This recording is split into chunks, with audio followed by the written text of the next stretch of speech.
this night, reaching out, grasping for a fleeting memory.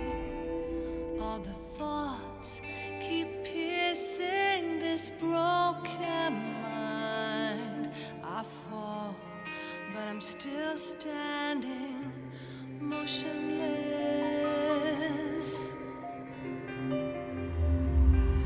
Far in the distance, there is light, a light that burns these scars of old. All this pain reminds me of what I am. I'll live, I'll become all I need to be.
Let me start by saying this loud and clear.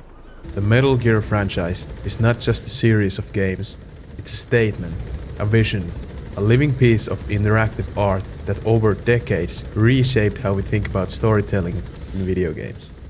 From its humble beginnings on the MSX2 to the cinematic bombshell that was Metal Gear Solid on the original PlayStation, all the way through the tangled political web of Guns of the Patriots and the tragedy-drenched Peace Walker. Metal Gear has always been a series that wasn't afraid to be bold, weird, self-aware, philosophical, and unapologetically Kojima. And it's that name, Hideo Kojima, that we have to bring up immediately. Because whether you love him or think he's a little too in love with his own ideas, there's no denying his impact. Kojima didn't just create Metal Gear, he was Metal Gear.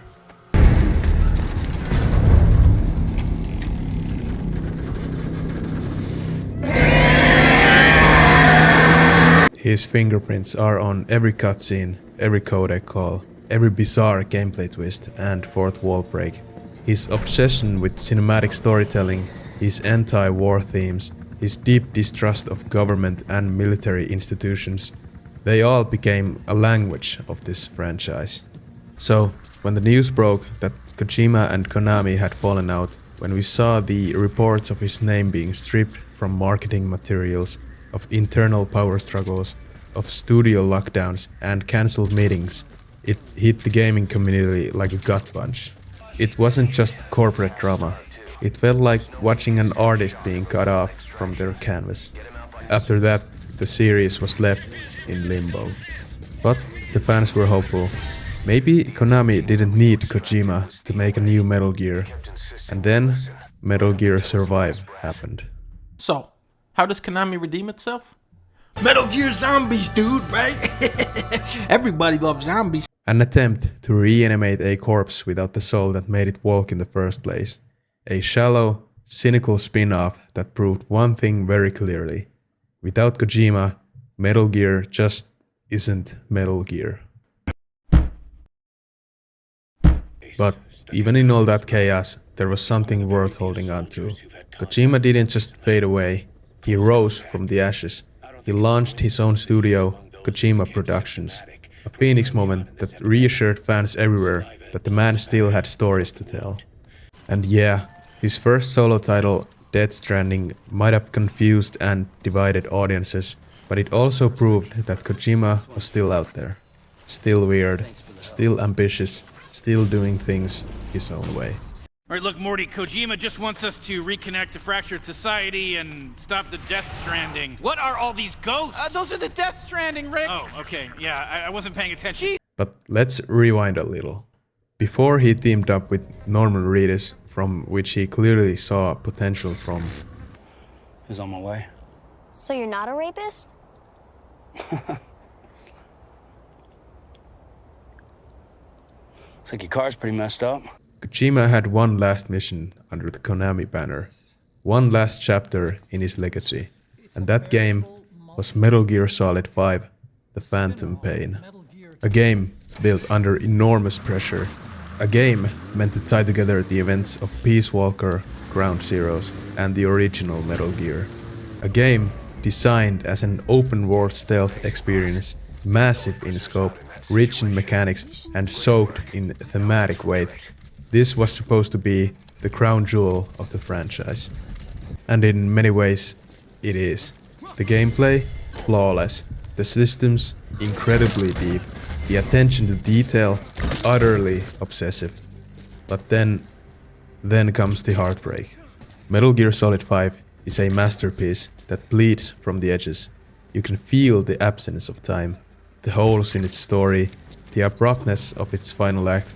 It's like walking through a beautiful museum and finding an entire wing under construction. You know something was supposed to be there, but it's gone, cut, unfinished. And yet, even in that state, Metal Gear Solid 5 manages to stand tall as one of the most mechanically perfect stealth games ever made. It's brilliant, it's maddening, it's revolutionary, and it's incomplete. A contradiction that only Metal Gear could pull off. So, today, in this video, we're going to dive deep into the story, the gameplay, the themes, the music, the legacy. We're going to explore not just what Metal Gear Solid 5 is, but what it was trying to be, what it almost became. This is the story of a game born from passion and broken by business. A game that is now, at the time of making this video, almost a decade old. I'm afraid it's been 10 years. Damn it! Nosocoma! Nosocoma! Nosocoma! Nurse! This is Metal Gear Solid 5, The Phantom Pain.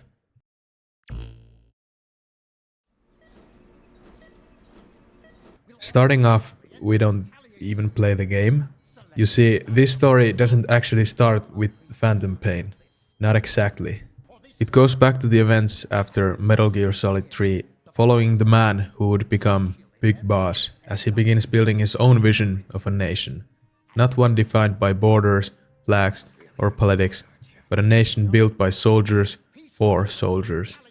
A private army, not controlled by any government but him. In Metal Gear Solid Peace Walker, we witness the early stages of that vision taking form. Now, Snake Eater, which came before, has a lot of history behind it, but we're not going to dive too deep into that here. If we did, this video would be hours upon hours long. So, instead, let's jump to where Peace Walker begins and how it sets the stage for Ground Zeroes.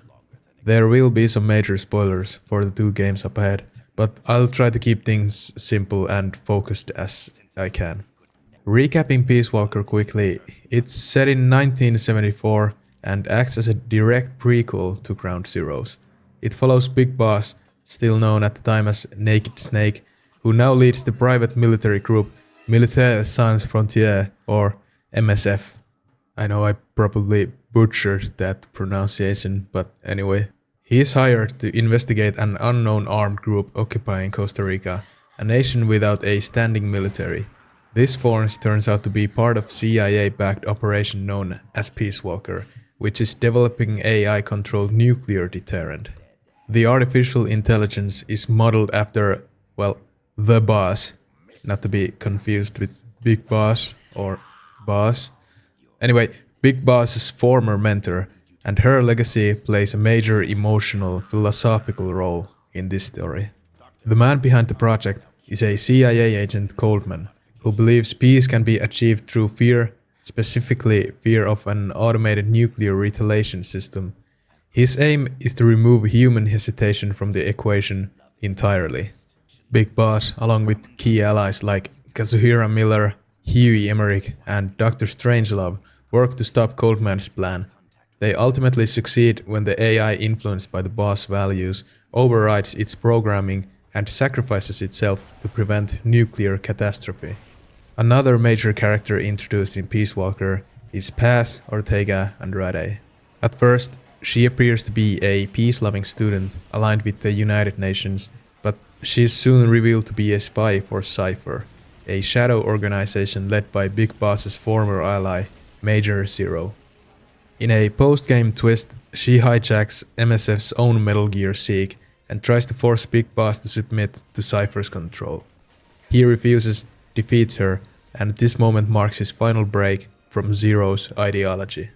By the end of Peace Walker, Big Boss embraces his new identity and commits to creating a home for soldiers, a place free from politics and manipulation. This becomes the ideological seed of Outer Heaven, and it directly sets up the events of Ground Zeroes, where MSF is targeted for its growing independence and military strength. Paz Ortega Andrade plays a crucial role in the transition from Peace Walker to Ground Zeroes. While she posed as a peace activist working with the UN, she was actually a Cypher operative under direct orders from Major Zero. Her mission during Peace Walker was to monitor and ultimately control Big Boss, with the intent of pulling him back into Cypher's long-term plans. After her failed attempt to take over MSF's Metal Gear Seek, she is presumed dead, but she survives. Between Peace Walker and Ground Zeroes, Paz is captured by the XOF, a rogue special forces unit led by Skullface, who has his own agenda and deep hatred for Cypher. Even though Paz technically works for Cypher, Skullface sees her as an expendable and tortures her in an attempt to locate Major Zero. During her captivity, something changes. Paz chooses to betray Cypher, She sends intelligence to MSF, warning them about the potential attack and provides details about XOF's movements. In doing so, she indirectly redeems herself and becomes the trigger for what happens next. Her message prompts MSF to launch a rescue operation, but what they don't know is that the whole thing is a setup. Paz is being used as a bait, and her extraction ultimately leads Big Boss and MSF into a devastating ambush, the opening act of Ground Zeroes.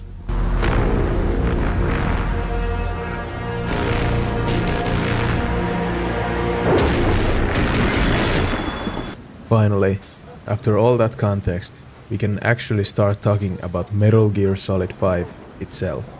Ground Zeroes is a short prequel to Phantom Pain, but it's still deeply tied to the experience as a whole. It's not just an appetizer, it's the emotional and narrative foundation for everything that follows. Big Boss is given the assignment to rescue Paz Ortega Andrade, who's being held by XOF, the covert unit led by Skullface. Despite her betrayal in Peace Walker, she's now being tortured for information she barely even knows. Skullface is trying to extract intel on Cypher and Major Zero. Despite the history between Big Boss and Paz, we still take on this mission. Whether it's about duty, guilt, or intel, it is in our best interest to get her out. The game starts and right away it becomes clear. Kojima has gone all in cinematic storytelling. The camera doesn't just follow Snake, it chases him like a documentary crew trying to keep up with live events. It feels grounded, raw, and most importantly, immersive. Visually and tonally, this world and the Phantom Pain that follows is drenched in atmosphere. There's weight behind every movement, every scene. It's serious, deliberate, and rarely breaks character. And then there's the gameplay. The sandbox structure gives players total freedom to approach objectives however they want. It's a huge leap forward in design, a foundation for what's to come. But back to the mission at hand. As we sneak through the heavily guarded XOF camp, avoiding searchlights and collecting intel, we find our first prisoner. It's not Paz, it's Chico.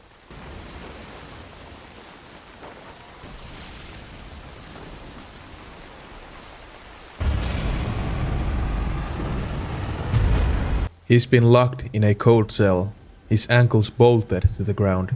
He's given nothing but a cassette player, like Skullface wants him to cling on to the hope just long enough to suffer more. Psychological warfare at its purest. We rescue Chico and he tells us that Paz is already dead. Or so he believes. He gives us a tape he secretly recorded, capturing the sounds and voices he heard while being moved around the camp with Paz.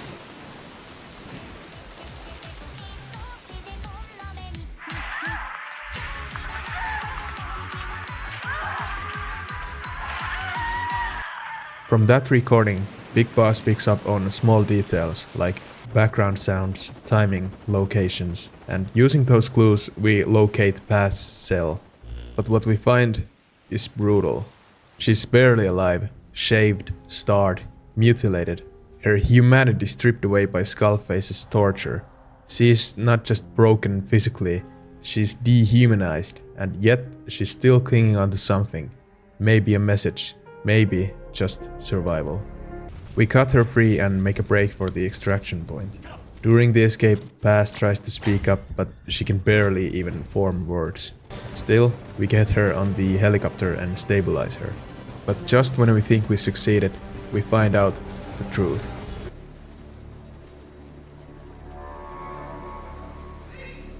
Skullface has planted a bomb inside her, a parting gift for Big Boss. A literal time bomb ticking in the gut of a tortured girl.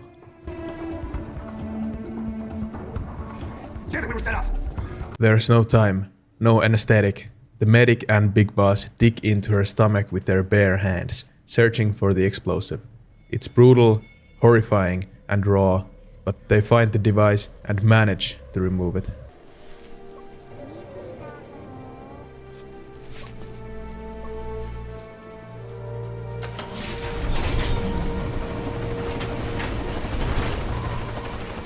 Breathing stable, no active bleeding. As things calm down, the helicopter arrives at Mother Base, only to find it under siege. You see, Huey Emmerick had scheduled an UN inspection to prove MSF wasn't harboring nuclear weapons, but it was a trap. The UN never came. Instead, Cypher, or rather XOF, showed up, and Huey let them straight in. We witness Mother Base being destroyed. Everything Big Boss built up is reduced to rubble. The survivors flee, barely escaping with their lives. But even after all that horror, it's not over.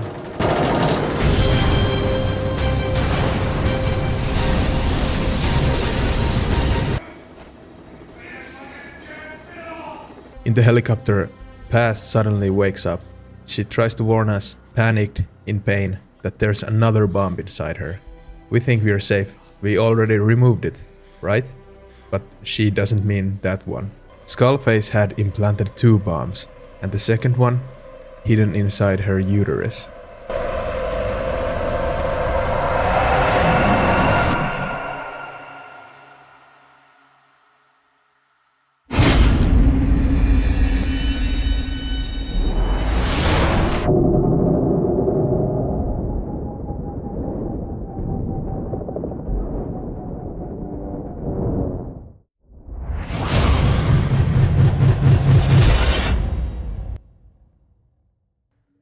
And that's where Ground Zero ends.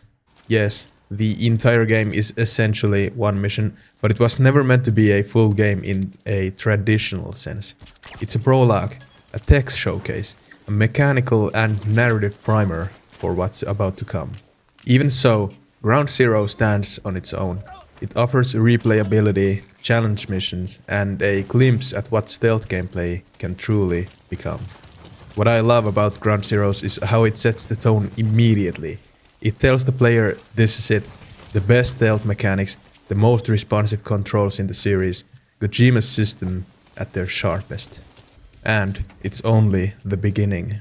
There's a massive game around the corner, one so ambitious that it needed its own standalone introduction. And now, after all that setup, the boring backstory I've been yapping about for the last 20 minutes or so, we finally get to see the real reason you're here. Stand ready for my arrival, worm. Wow. I actually remember they asked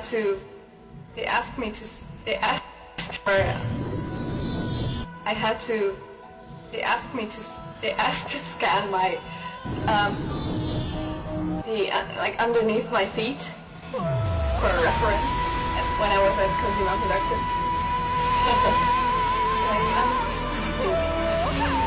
Scan your feet as well.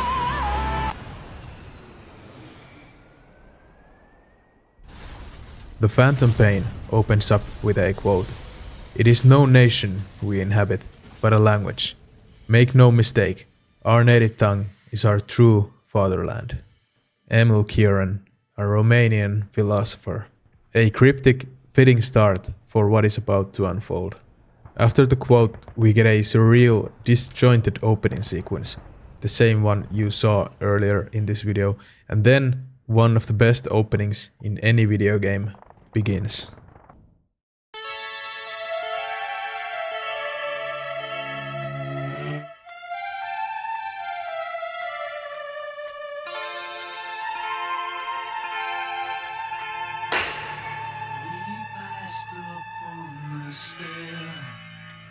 We spoke of was and when, although I wasn't there.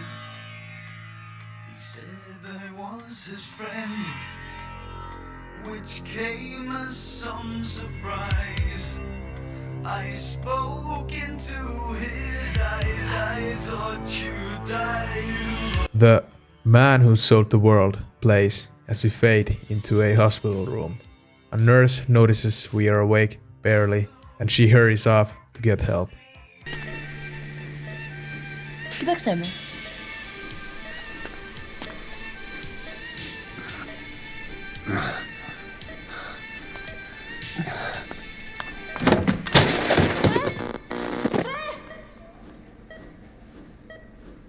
Moments later, a doctor arrives and begins communicating with us. Are you having difficulty speaking? Can you move your head?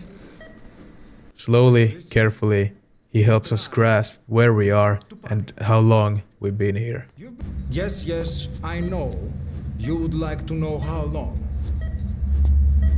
I'm afraid it's been 9 years. Damn it! Days turn into weeks as we slowly recover, gaining just enough strength to attempt sitting upright. Don't worry. You've lost some strength, but we've been maintaining your muscle mass through massages, CPM therapy, and EMS. Now, I need to explain something to you, but you mustn't be alarmed. Then, the doctor delivers the grim news. The last thing we remember was a helicopter crash, but now we are told that we have been in a coma for 9 years. Naturally, Snake panics, hyperventilates, and is barely able to process this new reality. But time goes on. Bit by bit, our condition improves, but so too comes the full extent of our injuries. In addition to shrapnel, we also found fragments of human bone and human teeth. Most of it was removed, but some of the fragments still remain. They are located near your heart and in your skull. Look at this. The fragments are lodged deep within your cerebral cortex. Fragments of foreign bodies are lodged deep within our body and skull, too dangerous to remove, and most devastating of all, we have lost our left arm. This X-ray is of your upper body. You better look now. Best to understand your situation sooner than later. It's best to see it with your own eyes. Be brave.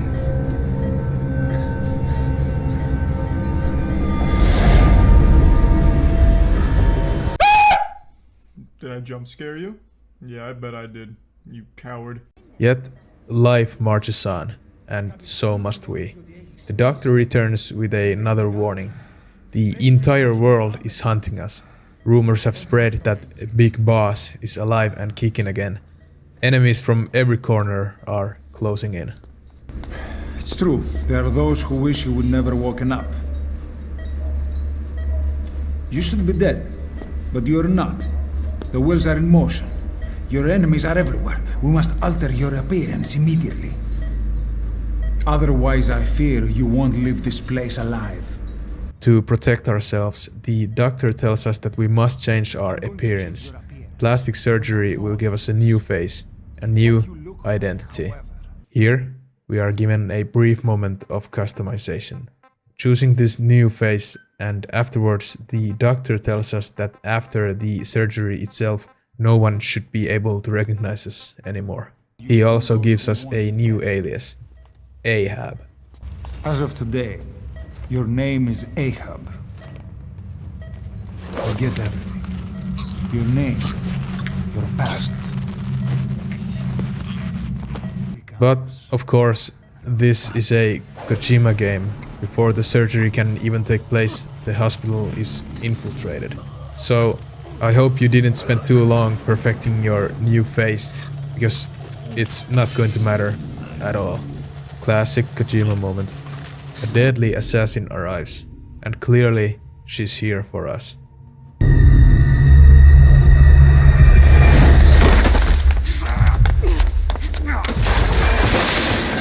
Just as she's about to end the legend of Big Boss, we are saved through what can only be described as a deus ex machina.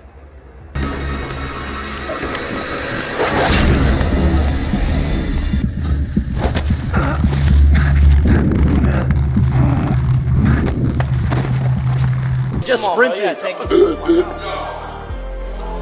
Nah, don't choke me! Don't choke me! Don't choke. Please don't choke me.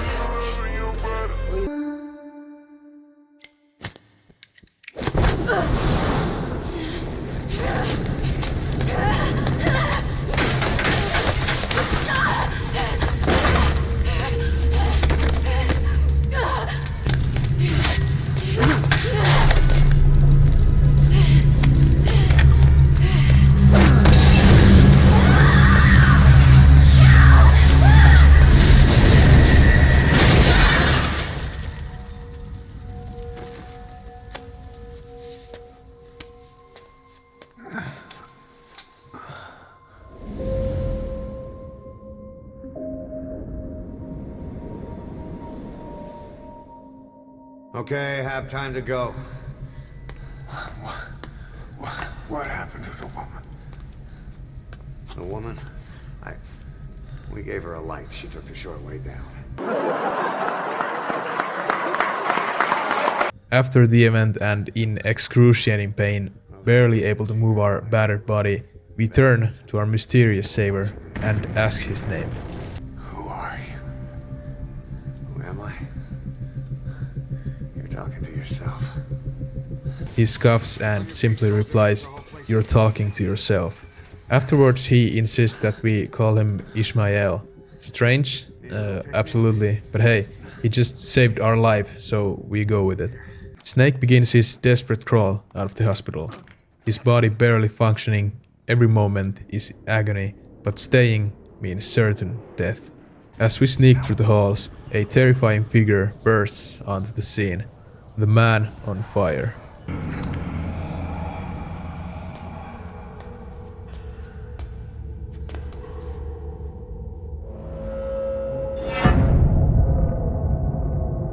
What the hell is that?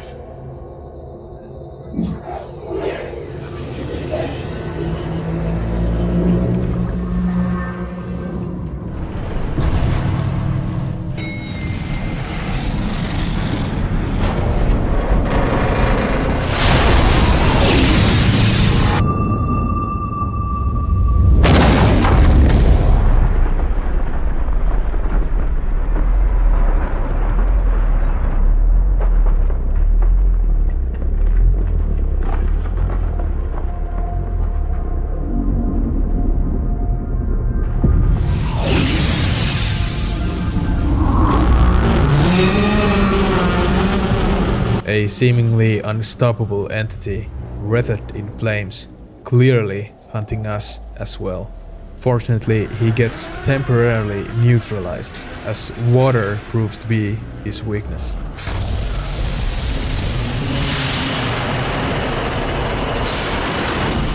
Confused, exhausted, but determined, Ishmael and Ahab, as we are now known, press on. The invading force is leaving no survivors.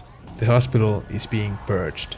But we blend in, sneak, and do our very best to stay unnoticed.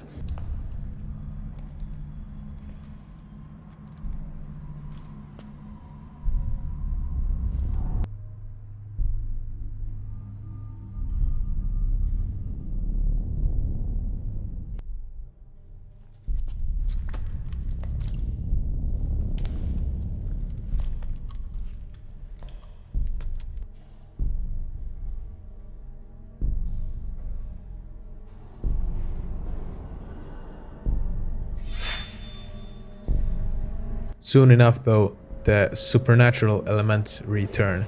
The man on fire reappears along with an eerie floating child in a gas mask. Something very strange is happening here.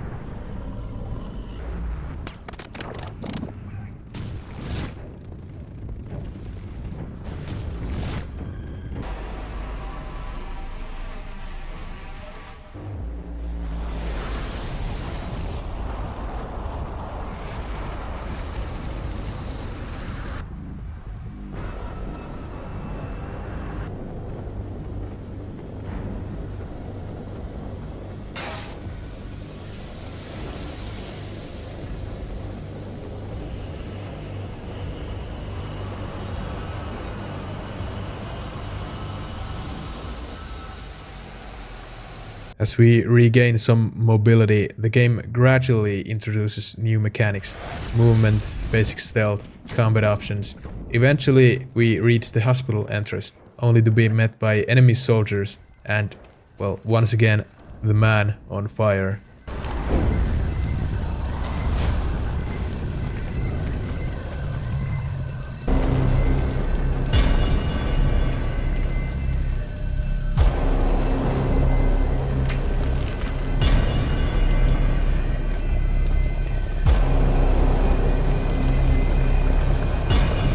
There's little that we can do now, except flee, which is our only option.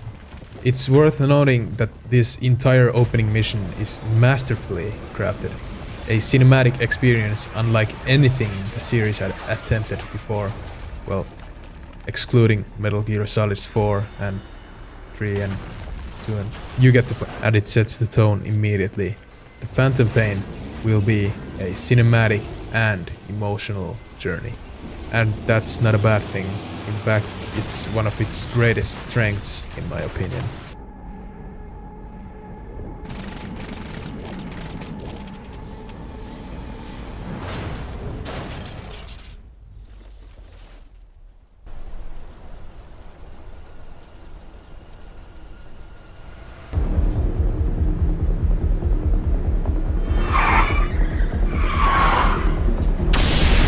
As we continue to escape, tragedy strikes.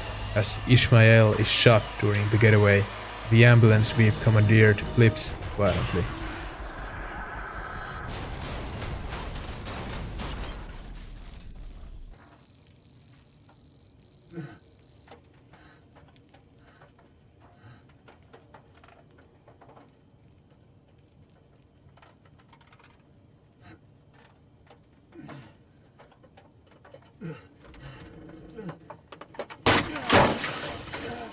We awaken later amidst the wreckage, barely alive, but alive nonetheless.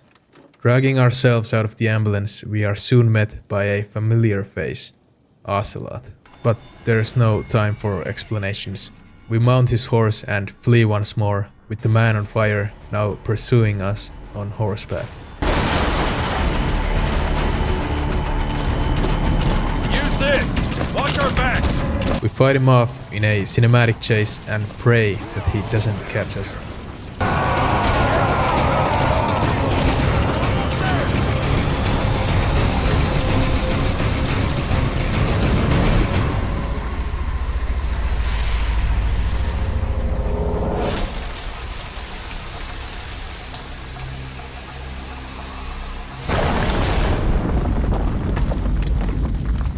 Our escape is halted by a lightning that splitters the bridge, and finally a rainstorm grants us reprieve.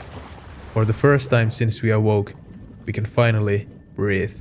The first mission took a little over 1 hour to beat, but it was crafted, shot and directed so well that it can only be described as a... Ocelot has arranged us a safe passage aboard a nearby ship. He offers guidance, support, and naturally, we accept. And what follows is a beautifully edited sequence, as Snake is adapting to his new reality, receiving a prosthetic arm and reclaiming some sense of identity.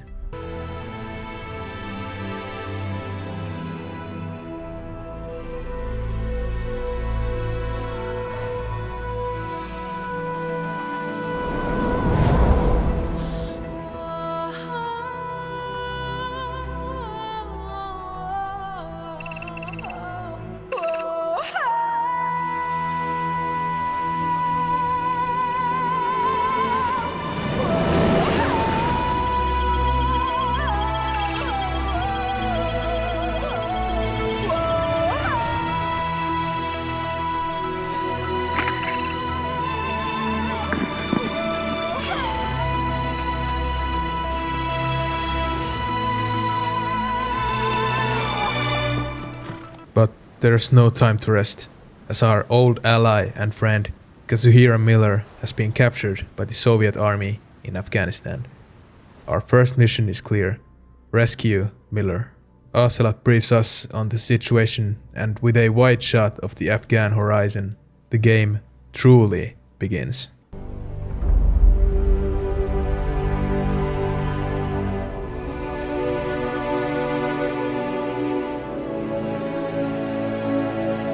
We quickly learn how to navigate with our iDroid, which is the central hub for everything in the game, marking objectives and preparing for the road ahead. This is where Metal Gear Solid 5, The Phantom Pain, truly opens up. A vast, open world full of danger and possibility, and our journey has just begun.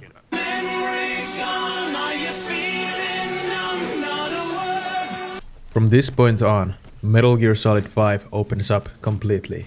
You, the player, are free to approach every objective however you like.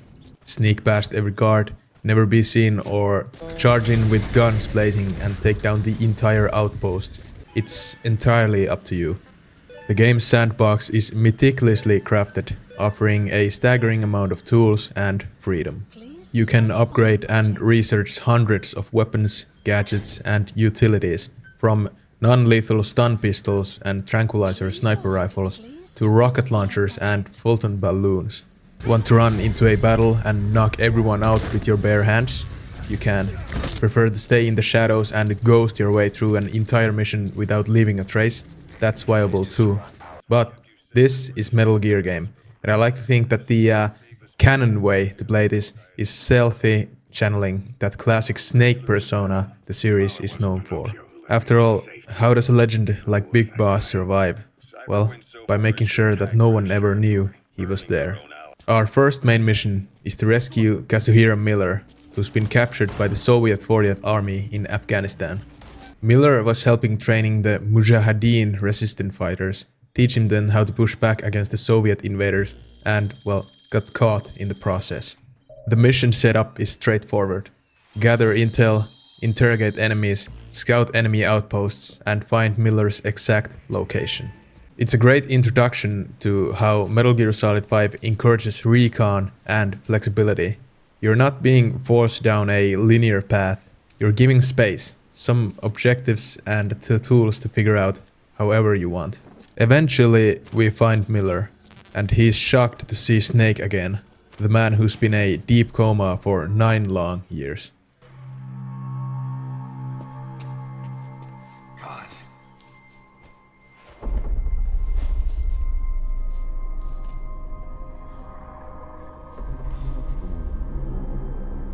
It's me. I'm here to get you out. They do something to your eyes?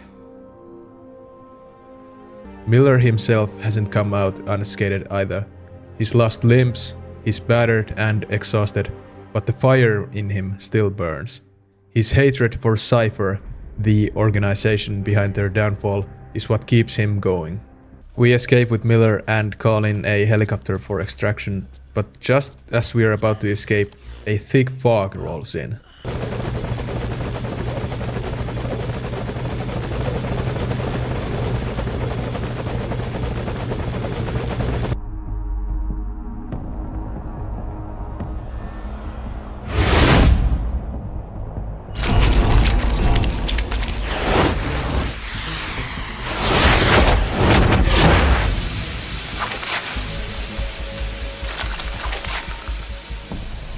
Out of nowhere, Cypher's special ops unit, the Skulls, make their entrance. These are not ordinary soldiers, they are enhanced enemies, seemingly with supernatural powers.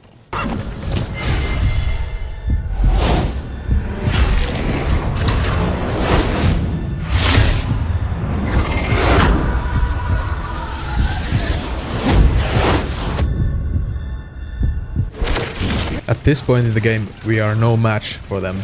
All we can really do here is escape, and barely at that. Once we reach a safe landing zone, the chopper extracts us and finally we make it out of Afghanistan.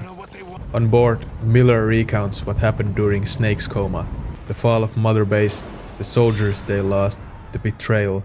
But instead of mourning, this moment reignites their purpose. The two of them vow to rebuild. But this time, bigger, better, stronger. This time, it won't just be a base. It will be the real outer heaven. A heaven for soldiers without borders. And so, the Diamond Dogs are born.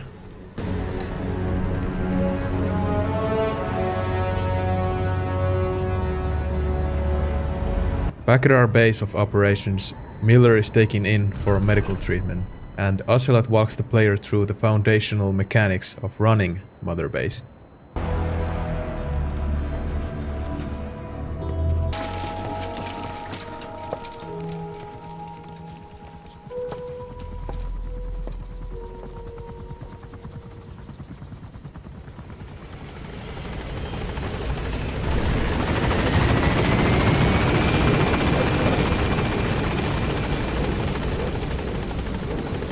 And here's where Metal Gear Solid 5 becomes more than just a tactical stealth action game. You see, Mother Base isn't just a backdrop, it's a living, breathing part of the gameplay.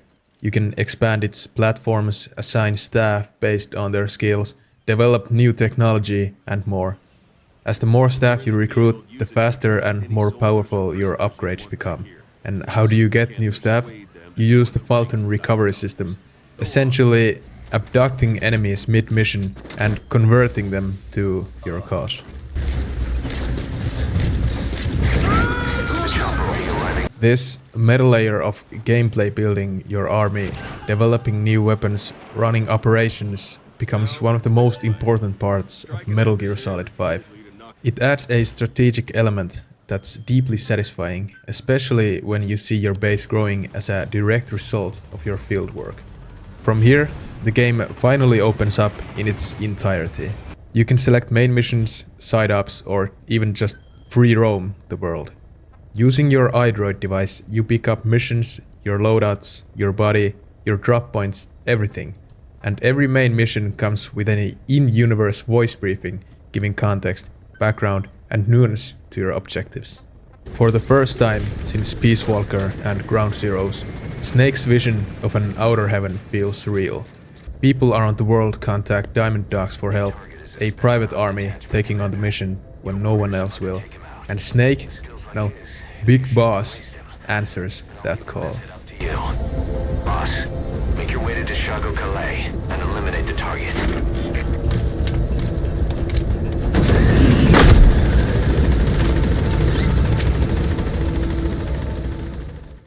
After the initial burst of action and setup, Metal Gear Solid 5 begins to slow its pace intentionally.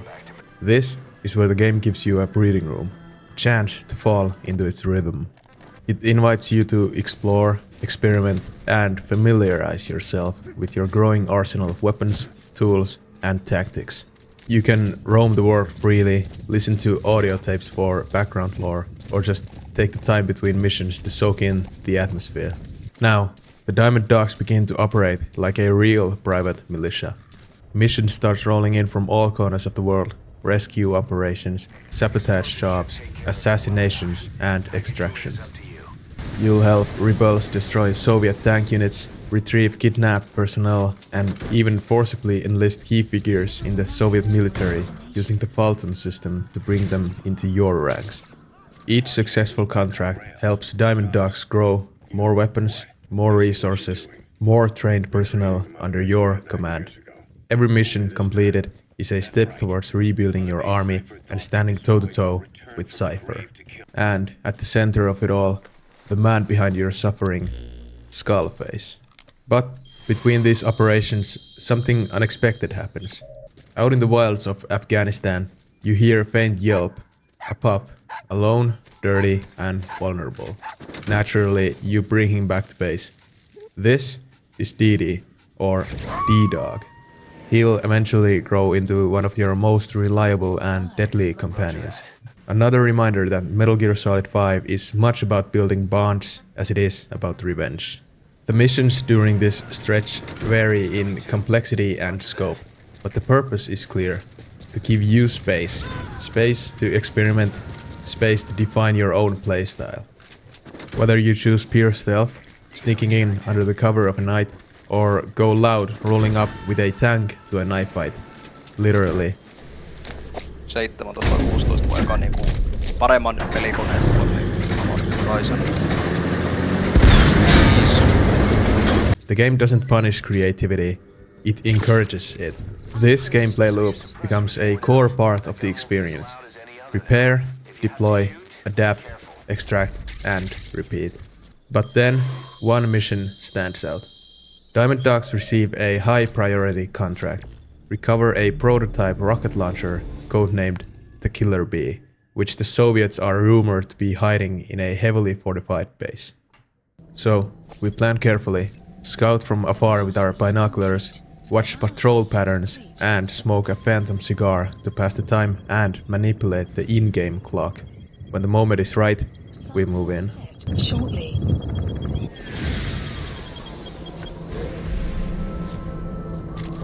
But This camp is different. It's tightly guarded with searchlights, overlapping patrol routes, and heightened awareness. You have to rely on every trick you've learned so far. Tranquilizer darts, knockouts, distraction tactics. Eventually, we interrogate a soldier and discover a prisoner being forced to reveal the location of the prototype. We locate the prisoner, silently neutralize the guards, and extract him. In return, he gives us the precise coordinates for the prototype. Good news, boss. Looks like that prisoner you extracted was the meat survivor. The guy's a mute, but he pointed out the whereabouts of the honeybee on a map. It's on your iDroid. Head on over there and retrieve it. Snake sneaks through the inner camp, carefully avoiding guards, and finally finds the weapon. But we are under strict orders not to use it. This is a recovery mission, not a demonstration. Just as we are about to exfiltrate, something shifts. That now familiar mist creeps in again. Unnatural, ominous.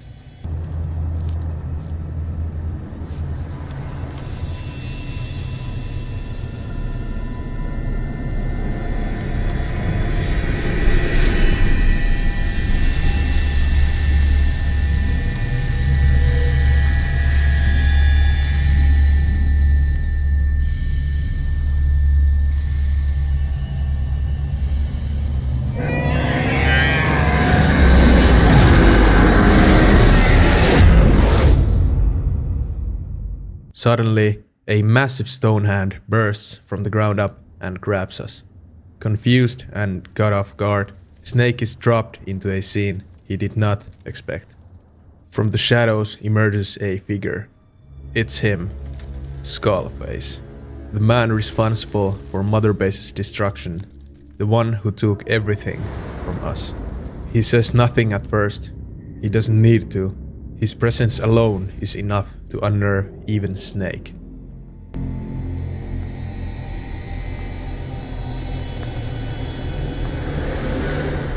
You look well rested, big boss. My, how you've changed. You became a demon for such little weapons as that?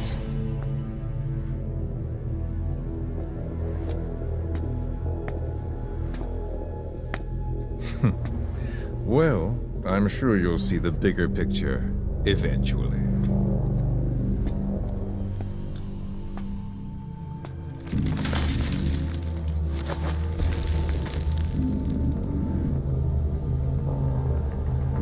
If you get out of here alive.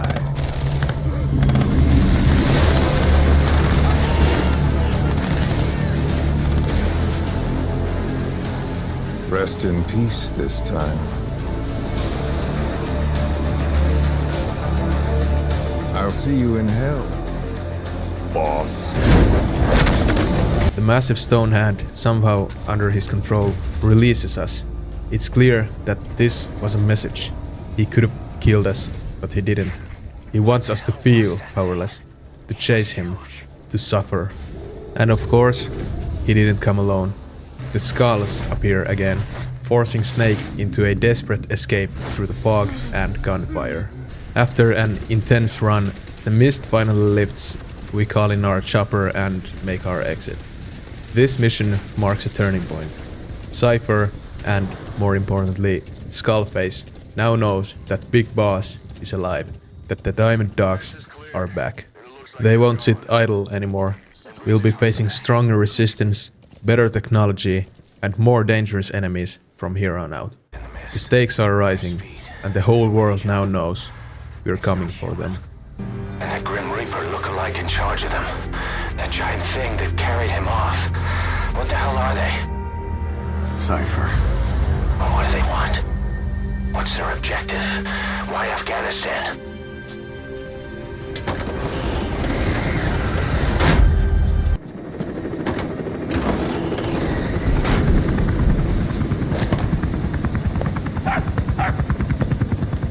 Halt!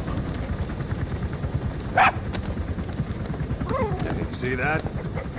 Now that's discipline. Following orders like a real diamond dog. Soon they'll be... No! Stay! Stay!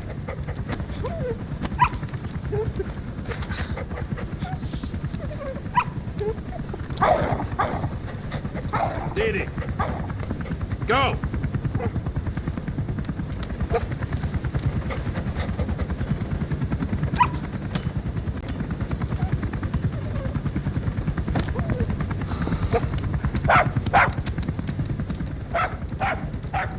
No, maybe not yet.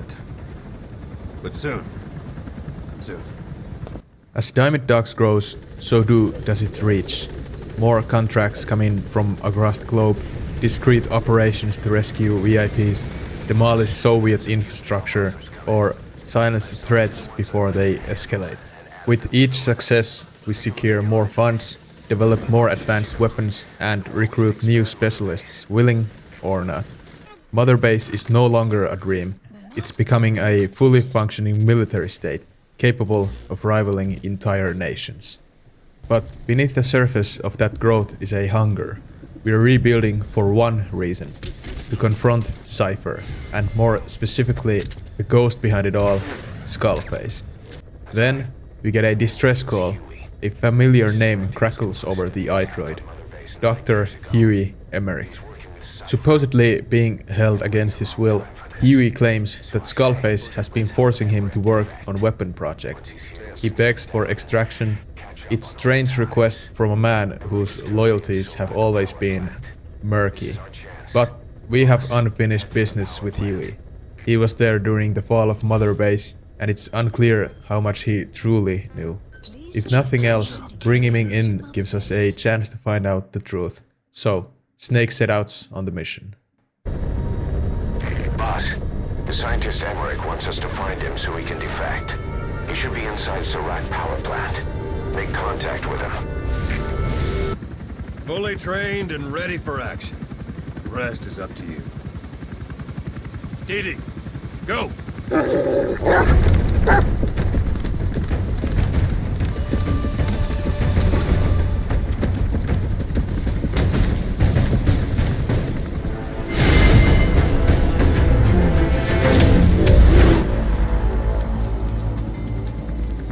He's going with you.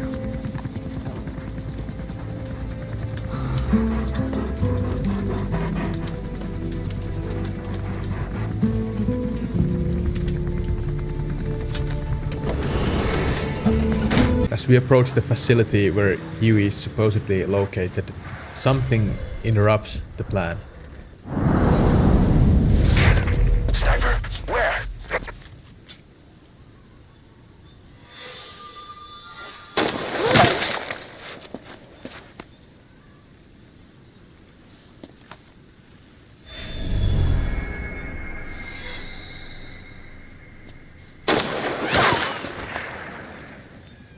A single gunshot pierces the silence, then another.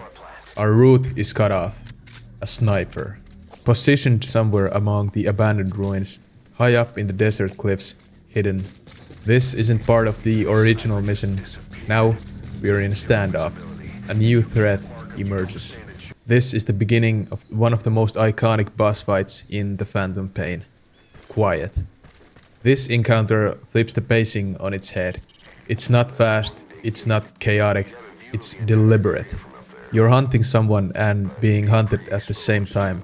Every movement must be calculated. Crawl too long in one direction and you might get tagged. Fire a weapon and she'll instantly zero in on your location. You scan the horizon for glints of light, faint shifts in the wind, the echo of a breath. It's a sniper's duel, tense, atmospheric, and drenched in silence. When Snake finally outmaneuvers her, we get a closer look at what she truly is. She's not an ordinary soldier. She moves too fast, regenerates wounds in seconds, can disappear into thin air. The rumors of Skullface's enhanced units were true, and she is the living proof. She's one of the skulls. Hurry up and kill her. No. Killing her would be a waste. Bring her back here. Boss. Boss.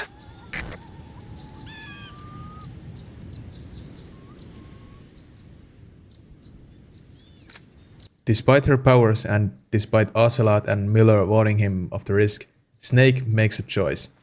He doesn't kill her.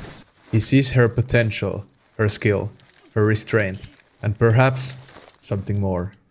He orders her extracted, bound, and sedated. We place her on the helicopter, and as we leave the Afghan wilds, she escapes.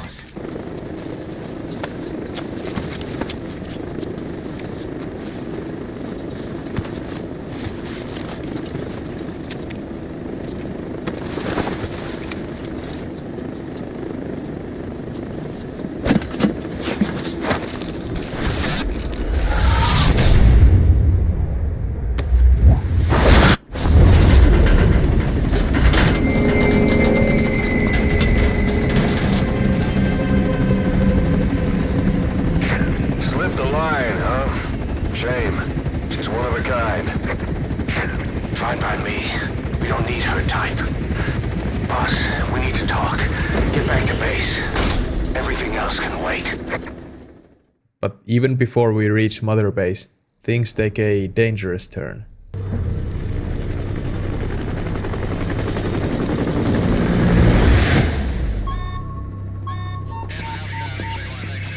Confirm. 1 bogey on our 6. Steady at 0.4 miles. It's tailing us. Don't lead it back to Mother Base. Roger. We'll shake it off. A Soviet fighter jet locks onto our chopper. There's no cover, no backup. A helicopter isn't built to outfly or outgun a jet. This should be a death sentence.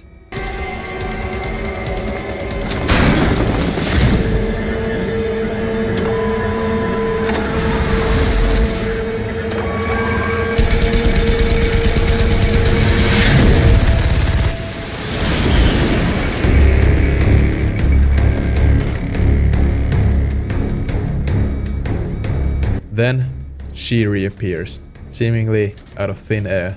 Quiet takes up the mounted machine gun. No time for debates, no time for questions. Snake nods, she nods back, and without hesitation, she opens fire. Precision, control, ruthlessness. She doesn't just clip the enemy jet, she takes up Snake's sniper rifle and focuses, and with a single shot, she drops the pilot with a perfectly placed bullet through the cockpit's glass.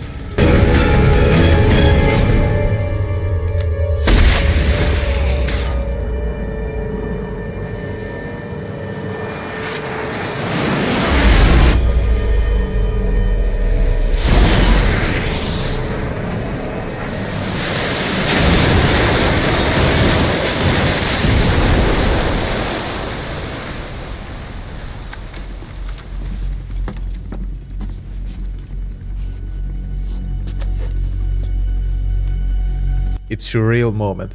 Unreal, unbelievable, but it happened. After the threat is neutralized, Quiet calmly handcuffs herself again and sits in silence. This is who she is, and from this point on, she will be known only by one name: Quiet.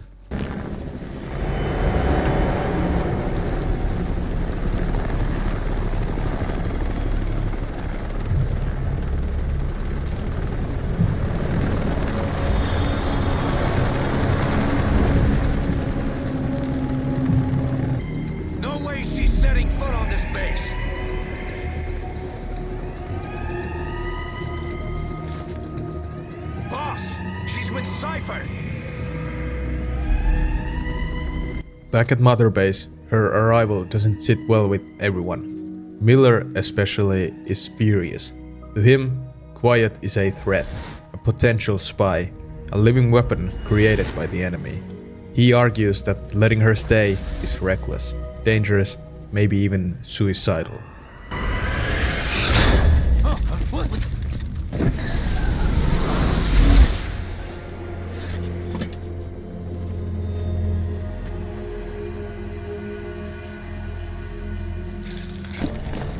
Seize her!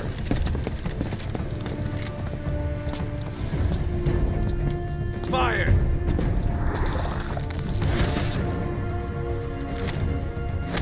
Miller!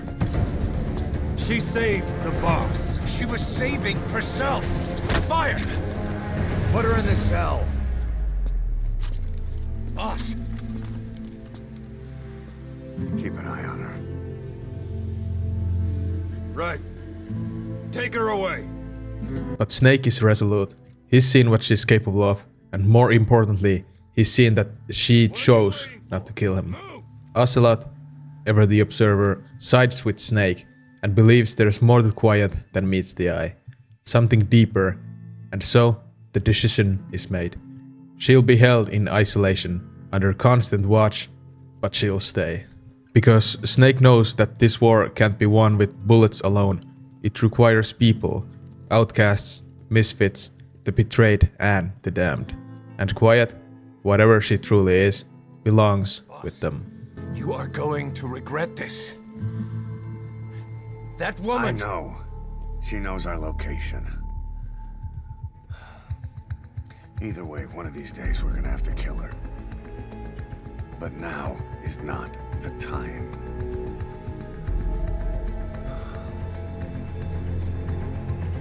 When the time comes, I'll pull the trigger.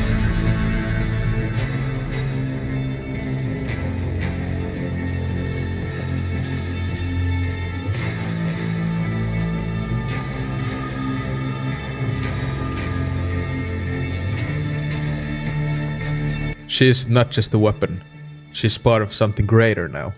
Whether she speaks or not, she's one of us. Now that Quiet is being kept safe and secure, under constant surveillance in her isolated cell, we can finally return to the matter that started this whole detour. Dr. Huey Emmerick. We set off towards the Serac power plant, the supposed location where Huey is being held against his will, forced to work under the Skullface's thumb. Or so he claims. Regardless of the truth in his story, we want him. We want answers. We want to set the record straight about what happened 9 years ago at Mother Base. The betrayal, the fire, the fall. Sneaking into the heavily fortified power plant, it quickly becomes clear that this isn't Soviet territory anymore. The patrols, the gear, the demeanor, this is XOF, Skullface's private army. That confirms it. We are in the right place. We move through the shadows, weaving past security cameras, sentries and con emplacements. Then we reach the inner compound and it all transitions into one of those Kojima cutscenes. Long, theatrical, intimate. I know I said it already, but Kojima really leans into cinematic storytelling and it never feels forced. Every shot is so carefully framed, so intentionally paced that it plays less like a cutscene and more like an art house war film. You feel the weight of every stare, every line of dialogue, every single step. And then we see him. After all these years, Huey. Just a minute. This isn't what we agreed on. The changes have already been finalized. It's not operational yet. The remote piloting and AI control haven't reached the application stage. Who said anything about an AI? That was Coldman's mistake 10 years ago. Be that as it may, we'll need to modify postural control to accommodate a human pilot. I share your urgency, but we need more time to finish it. Right.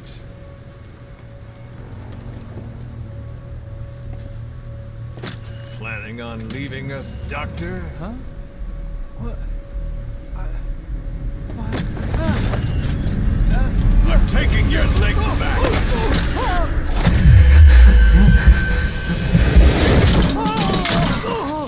The first thing we witness, Skullface finding out that Huey is being in contact with Diamond Dogs. And his response? The most reasonable, measured thing imaginable.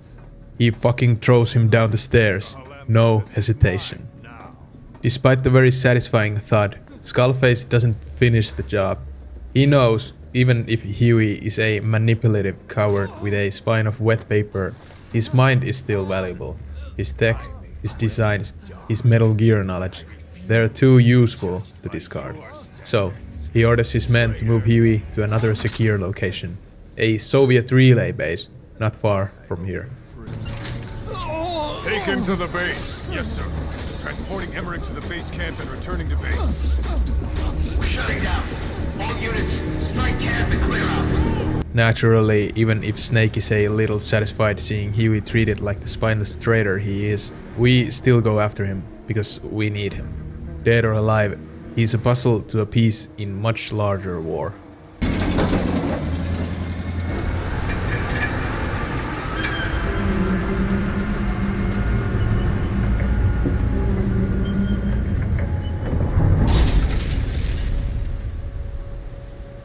The relay base is no joke. It's significantly larger, more guards, more lights, claymores scattered around key paths. A single misstep and you're lighting up the night sky like the 4th of July. But none of it matters, not when you're big boss. One by one we take out the guards, interrogate the ones still breathing and piece together Huey's location. And that's when things get weird.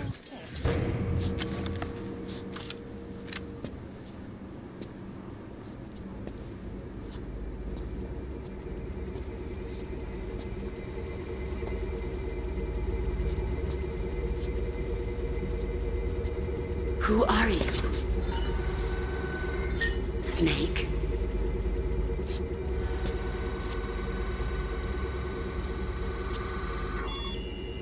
It's not you, is it?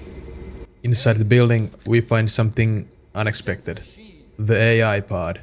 Still functional, still preserved. The same one from Peace Walker. The same one housing the fragmented ghost of the boss herself.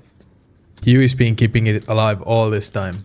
Whether out of sentiment, science, or something darker, we don't know, but it's unsettling. Dr. Emmerick. Snake? Hey, what gives? Huey acts like he's thrilled to see us, grinning, hands up, babbling like we're old friends. But Snake, he's not smiling. Huey immediately starts doing damage control, trying to clear his name. I was forced, I didn't know, I had no choice, but we are not here for excuses. Not yet. We are here to get him out. He shows us how to operate one of the newer Valkyrie gears he designed, and together we make our escape inside a 1,000-kilogram exosuit, stomping our way across the base. Quiet, efficient, mechanical, and just when it seems like we're going to slip away without a problem, everything changes.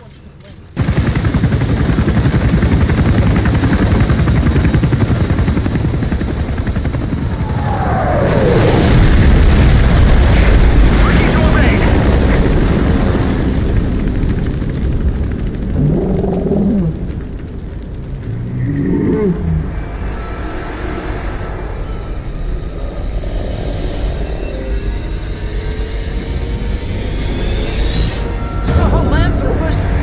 How? So that's the metal gear he built for the Soviets. Impossible! It can't be active! Doctor! You're as useless as I thought. This is the real Sahalanthropus.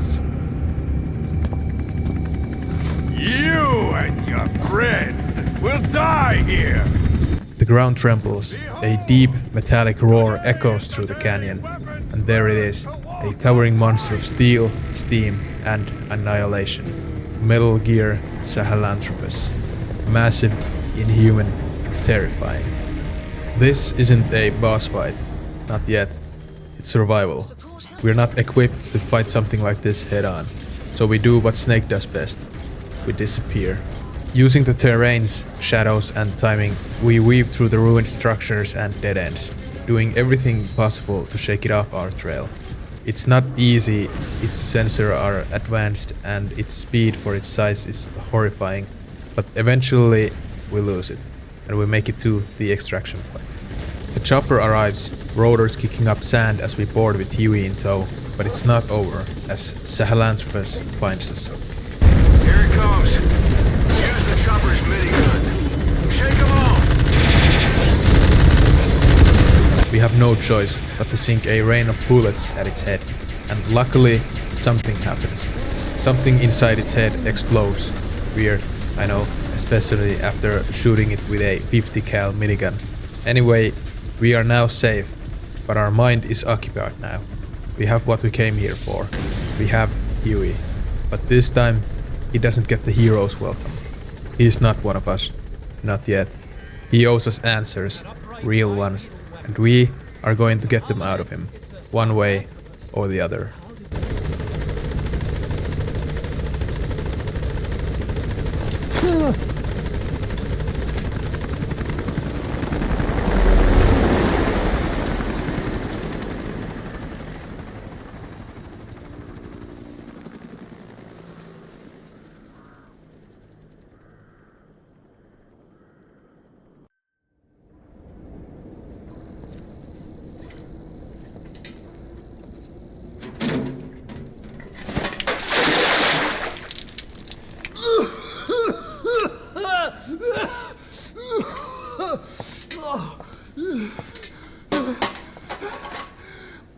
Why do you suspect me? What did I do? I'm on your side. What about him?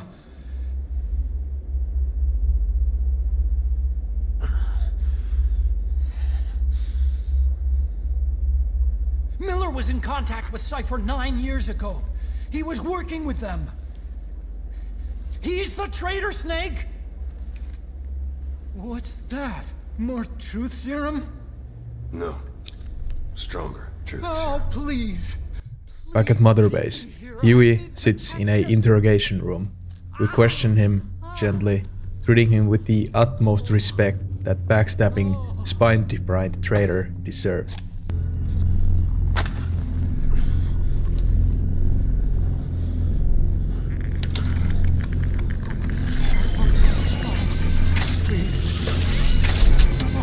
Don't!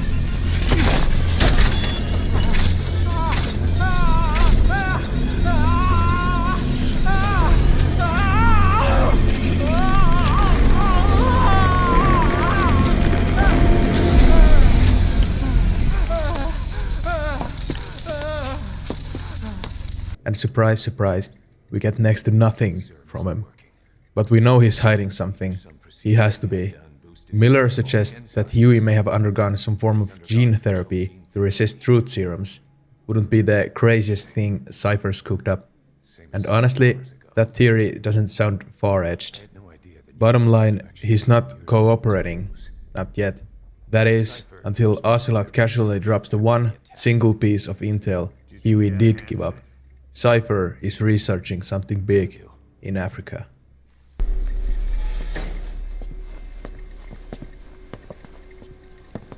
He mentioned something interesting.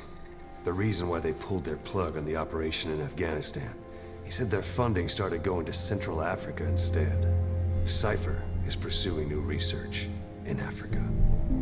Africa? What research?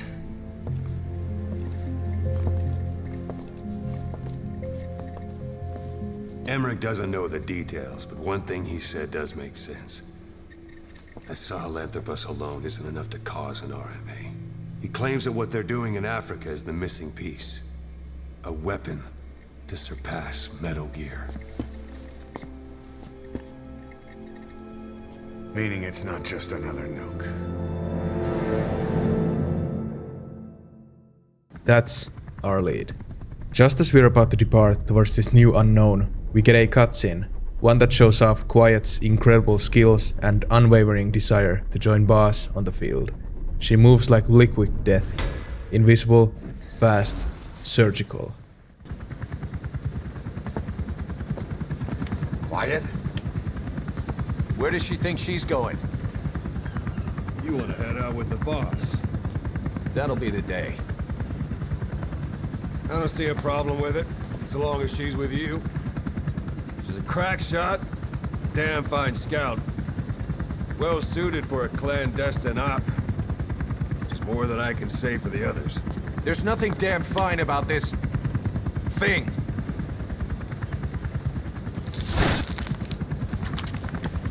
Here. Hey. Blades.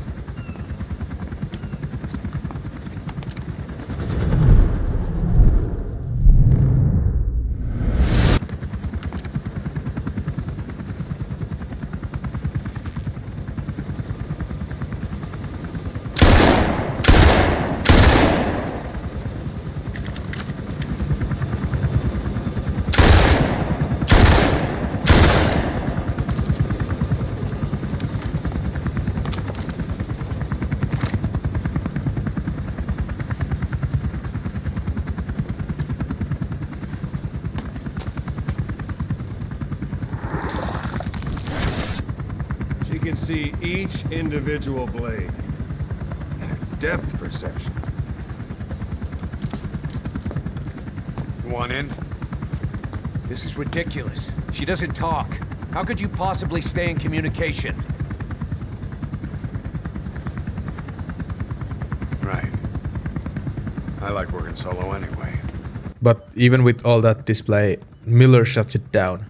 He's against bringing her, doesn't trust her one bit, and this time he convinces Boss to leave her behind. So, we set off into the new territory, Africa. Our mission? Investigate a facility reportedly dumping unfiltered crude oil directly into the rivers. It's killing everything downstream. Plant life, wildlife, and the whole communities that depend on the water.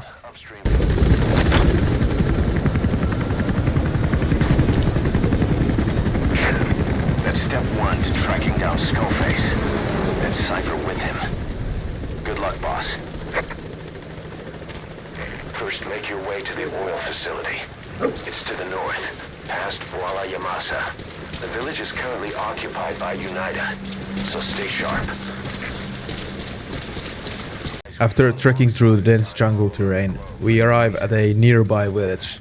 It's under control of a regional warlord, and his troops are everywhere. Worst part? Child soldiers. Kids with AKs, marching in formation, forced into war from birth, only to grow up and repeat the cycle. Children. Child soldiers. Children there are abducted and trained to be soldiers. They're only taught to fight. Then one day they grow up and teach the next generation the same way. With a gun in his hands, a kid is as dangerous as any adult. Only they don't know a thing about right and wrong. It's sickening, but we're not equipped to save them. Not yet. So we push forward. We follow the river of oil, literally. Black sludge choking the land, turning everything around it to rot. Finally, we reach the facility.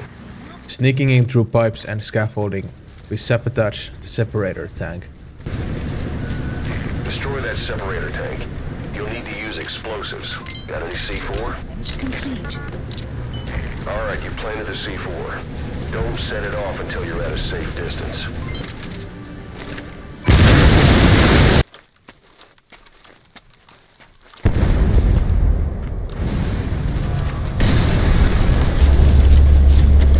Then, we infiltrate the control room and shut off the pumps. But just as we think it's over, the true horror surfaces.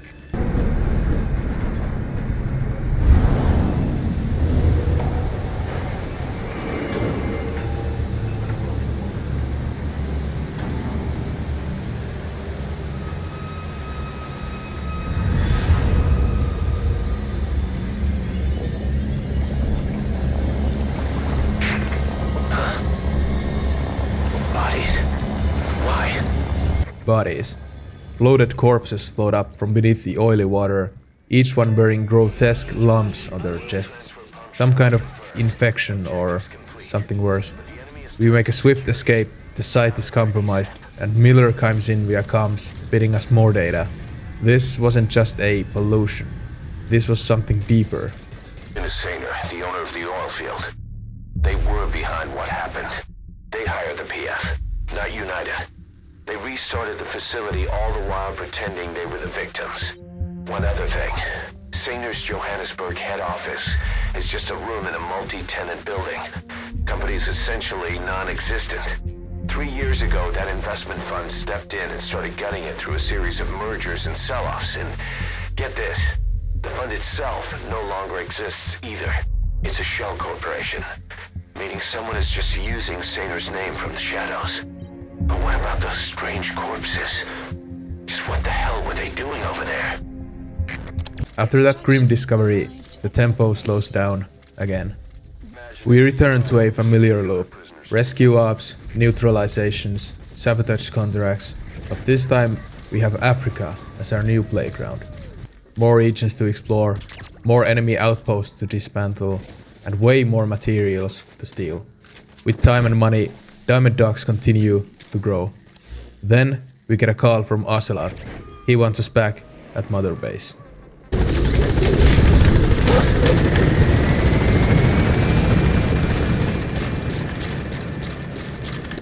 She, refuses to wear clothes. The last staff member who tried to dress her, breathing through tubes. Other than that, she's completely cooperative. She understands English.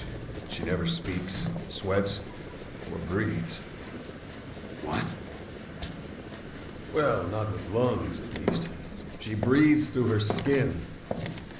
Clothing would suffocate her. We head to Quiet's cell, where something strange plays out. She doesn't eat, she doesn't speak, she just exists. Sits in the sun, drinks water through her skin, and stares. She's still a mystery. But Snake and Ocelot both come to the same conclusion. She's not a threat, not logically. Whatever she is, she's not hostile to boss. So from now on, she's mission ready. She's okay? She's okay. And let's talk about her for a second. Quiet is, without question, the most lethal and effective buddy you can bring along. She scouts objectives, marks enemies, calls out threats, and yes, she's literally invisible. Her aim is laser precise, aimbot tier. She'll cover you from rooftops, tree lines, and across the half-damn map if she has to. The more missions you take her on, the more her affinity for Snake grows. You unlock new weapons, lethal and non-lethal, silenced or explosive. And yes, the more she trusts you, the more risk her animations get when you board the chopper with her.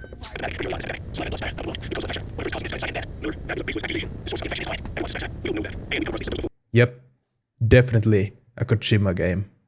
Anyway, back to work. We catch wind of Cypher's activity again.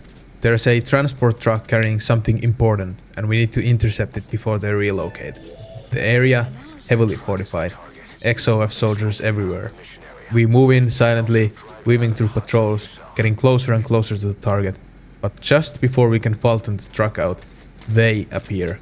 The Skulls.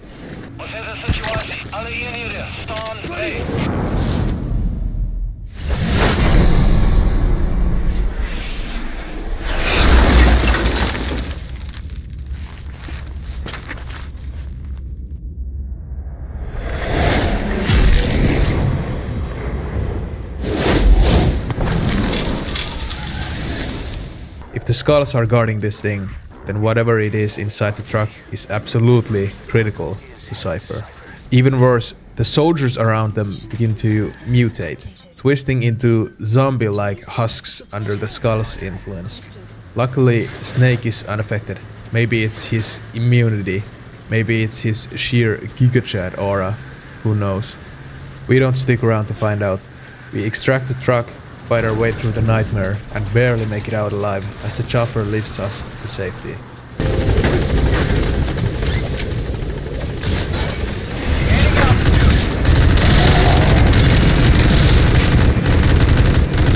Miller radios in. Whatever was in the truck, it's tied to the Cypher's work here in Africa. Something dark, something escalating. The real cargo was likely the second item, a shielding container.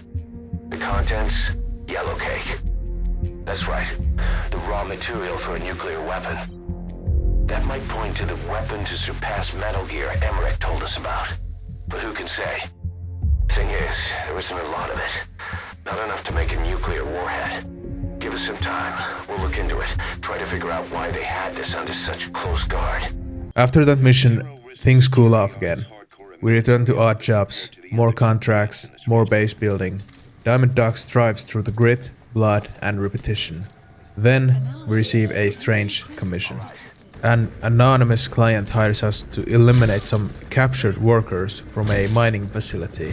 He even wants video proof of their elimination. Sketchy? Very. But we take the job. We sneak into the cave system beneath the mine, expecting hostages. Instead, we find something that stops Snake cold.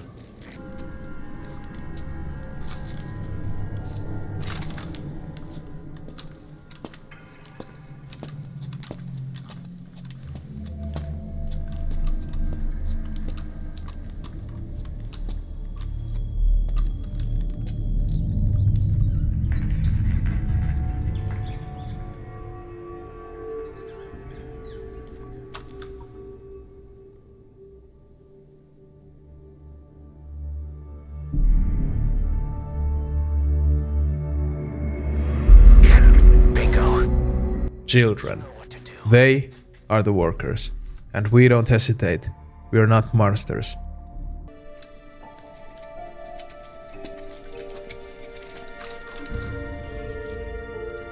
Their lives for a fistful of diamonds, huh?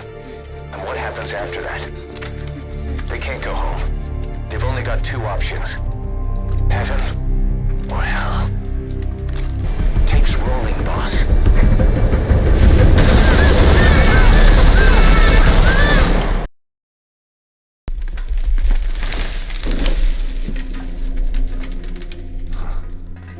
How about it, Cos? Looks like our client just got outbid. We got the recording. Objective accomplished. Let's go. We break the lock, free the kids, and begin a slow, tense escape. Neutralizing guards, staying out of sight, shielding the children with every step. One by one, we load them onto the chopper. Barely make it out alive, but we do. And for now, Snake knows no better place for them than the outer heaven. What you thinking, boss? I'm thinking that he's tougher than he looks. A little training, he'll make himself useful. Never liked kids. Especially ones with guns.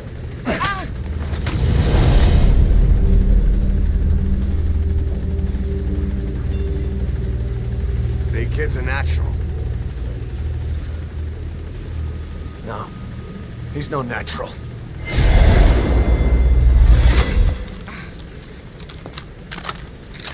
Far from it.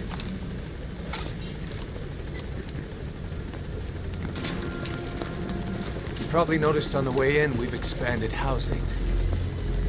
They'll have their own quarters, separate from ours. Won't be counted as staff. So what, we're running a daycare now? They'll learn how to read and write. Do basic jobs. Chance at a real life. Just not from behind a gun. Being behind a gun's what we do, boss. There's no room for angels in our heaven.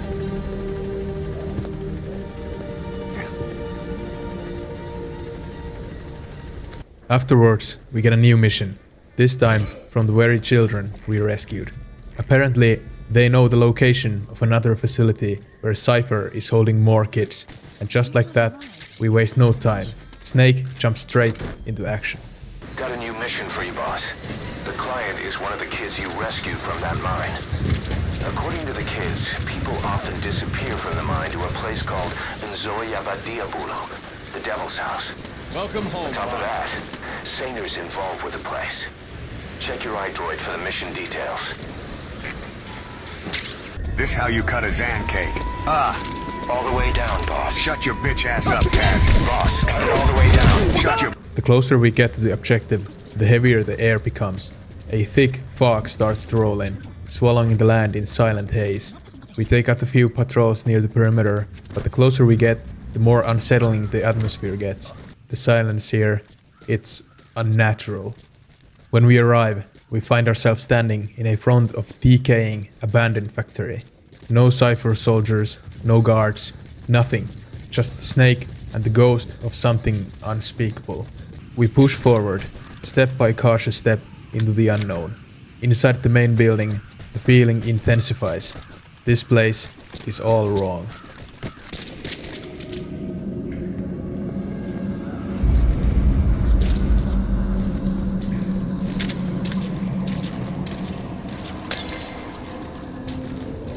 Blood smeared across all floors and walls. Medical equipment lies discarded and rusted. Saws, restraints, torn clothes, and the silence. The silence cuts deeper than any blade. It's painfully clear that we're standing in what used to be a medical facility, but one twisted far beyond its original purpose. In a nearby room, we find a man, barely alive, strapped to a rusted hospital bed. Something's lodged inside his throat. Snake moves closer, peering into the gaping surgical wound, and pulls out a headphone.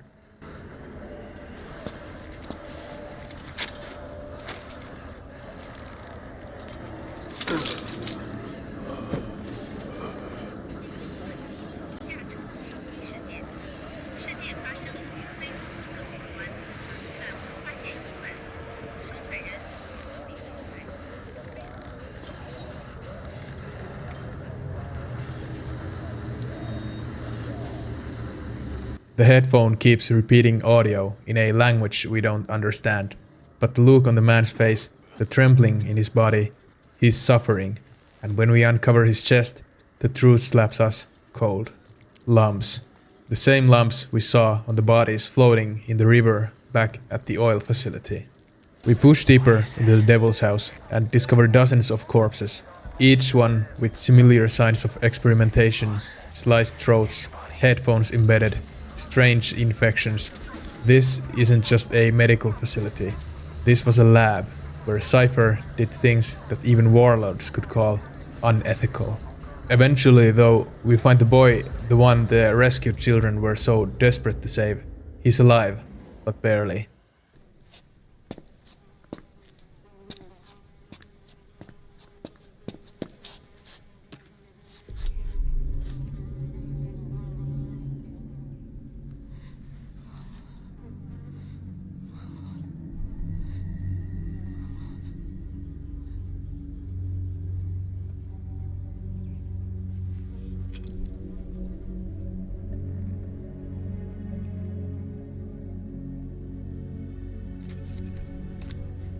Shabani, the boy sent me.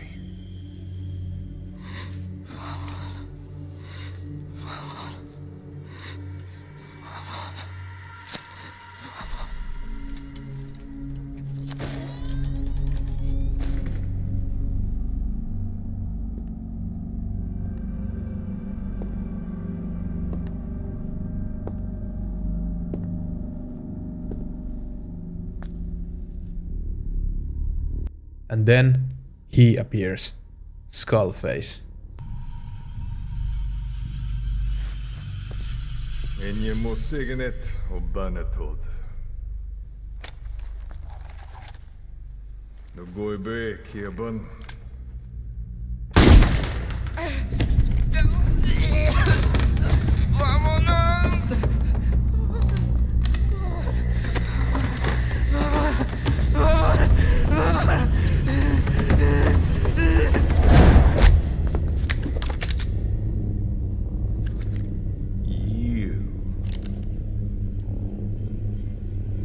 Burn with the rest of them.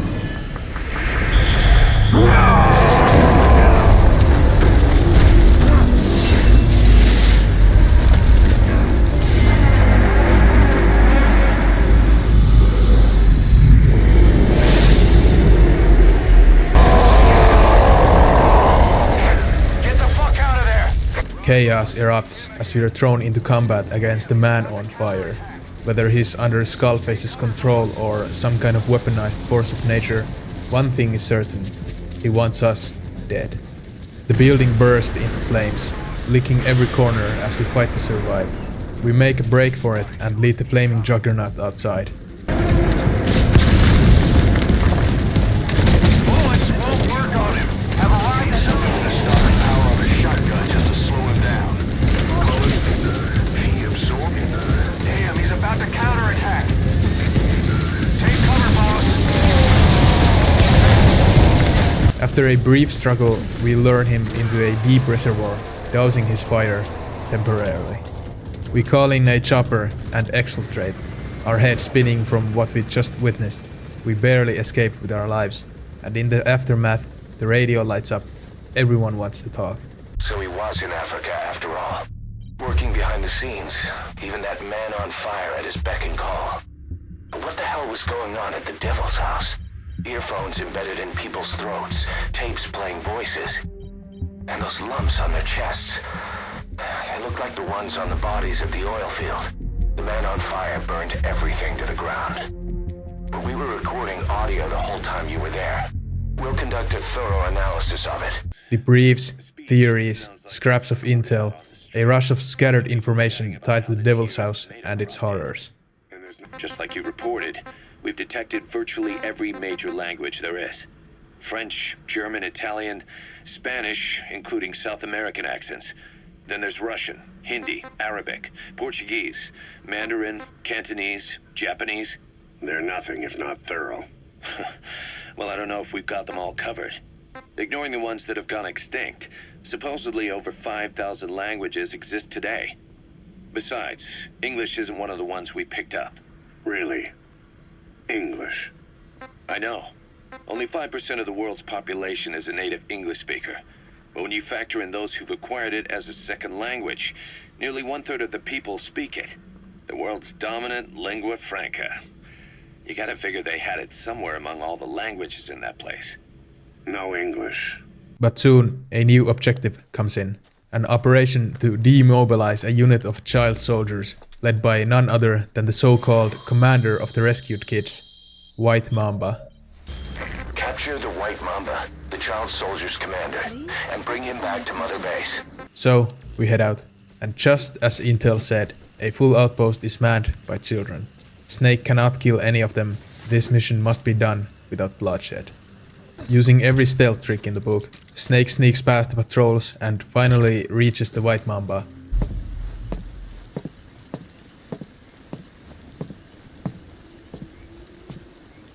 Pedina ange yandi, yina yabo kebangaka, nyoke yampembe?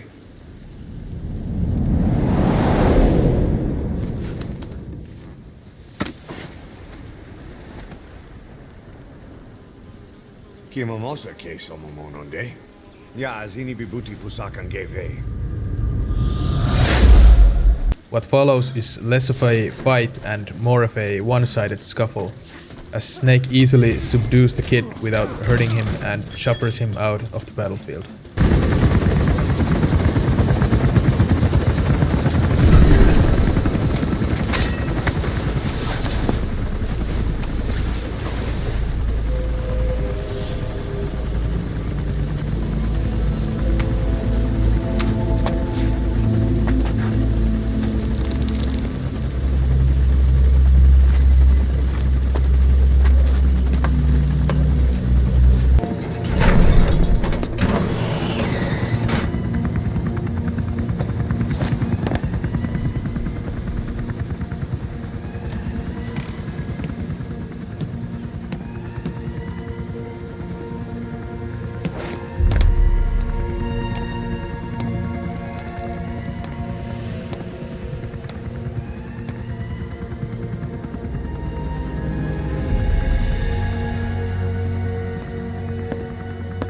Welcome to outer heaven.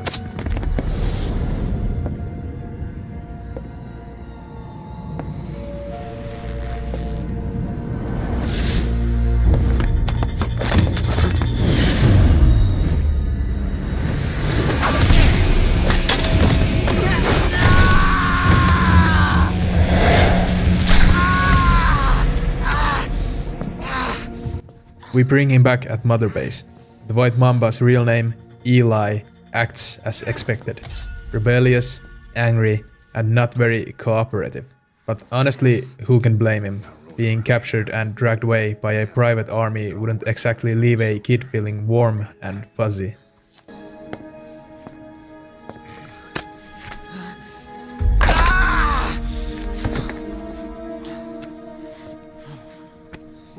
Anyone here can use a knife or a gun. What you're gonna learn is how to use your head.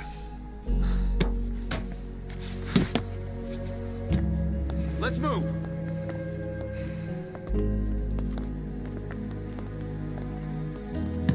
When you get that under your belt, then you're free to leave.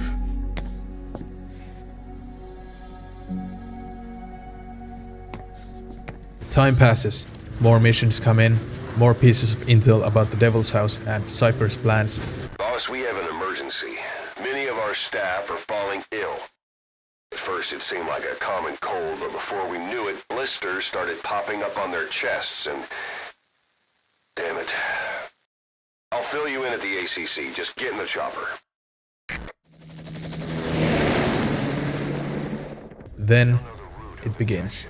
Sickness starts to spread on Mother Base. One by one, our soldiers start to fall ill. No symptoms we can pin down. No cause we can identify. We quarantine an entire platform just to stop the spread. But panic begins to take root. Ocelot and Miller are worried. The horrors of the Devil's House might have not stayed behind in Africa. Maybe they followed us. But something changes. Quiet starts behaving strangely. What's the matter?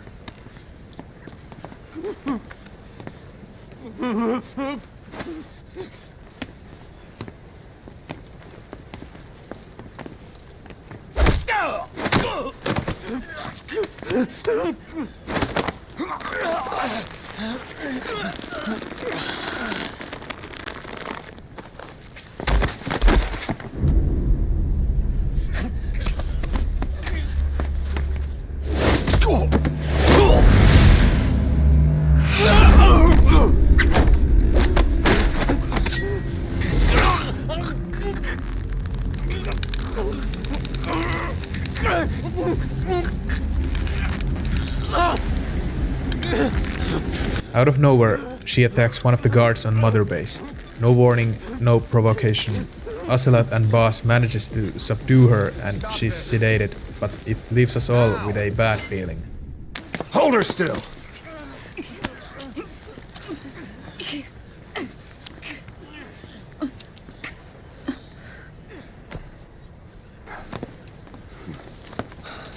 Payback for how they treated her?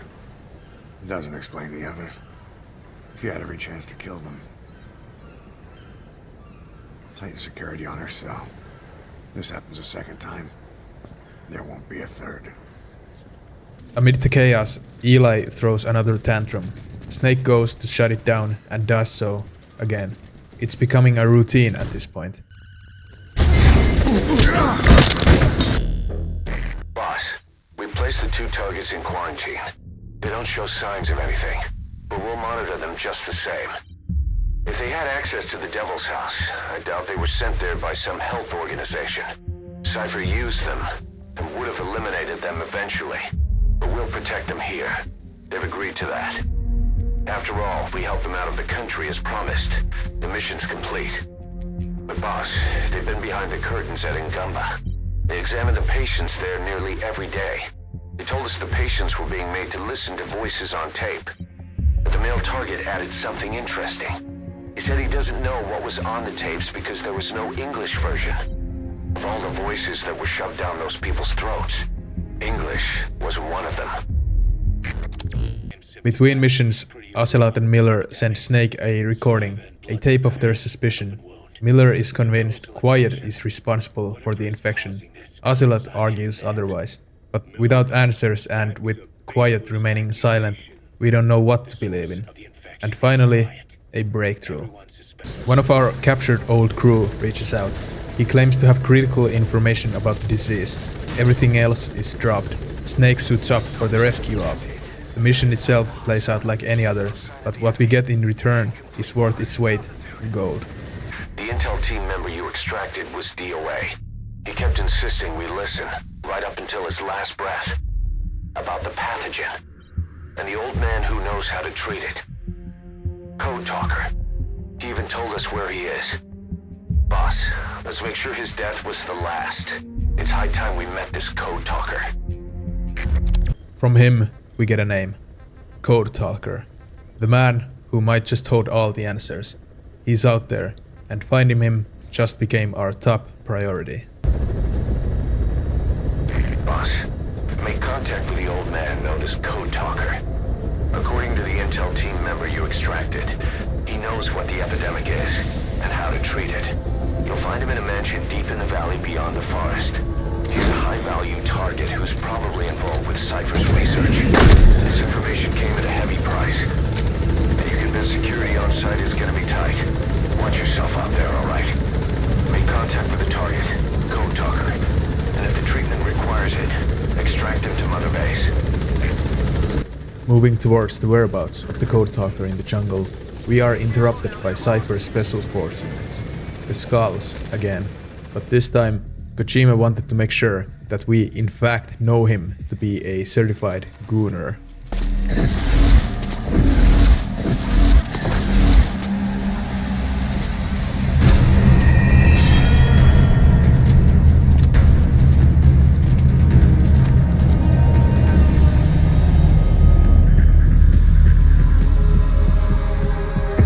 The enemy design and jokes aside, this battle in the jungle is quite deadly, as we face off against 4 expert superhuman snipers in the thick jungle. But thankfully, we have a sniper of our own.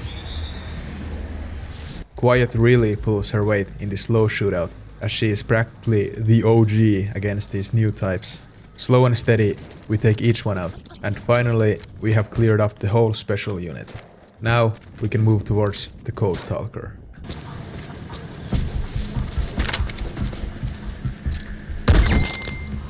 Don't tell me you took them all out. That's incredible, boss. Our men can rest in peace now. We arrive at this giant mansion in the middle of the jungle, and it's pretty clear that our man is inside it. This is a massive complex, with many floors and rooms to sneak in and fight in. But Snake manages, thanks to his sheer gigajet aura, and after a long search, we reach our objective. The Code Talker is here, alive and well, but unfortunately for us, the truth he is about to share is not something we would like to hear.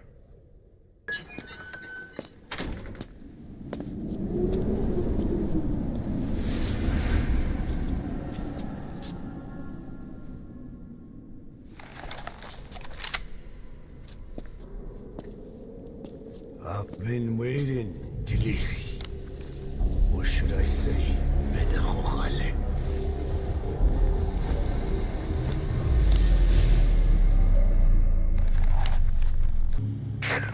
That's him. That's Code Talker. Look familiar?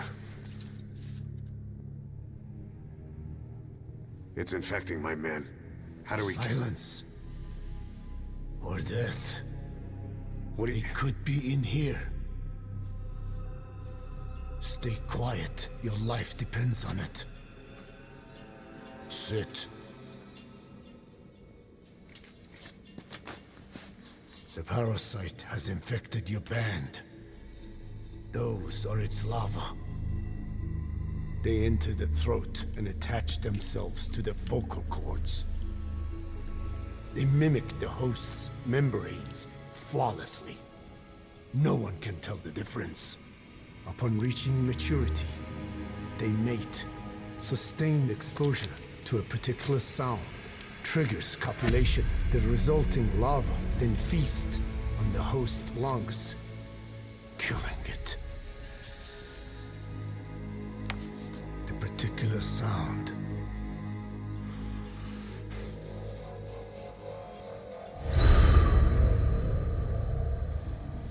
is words.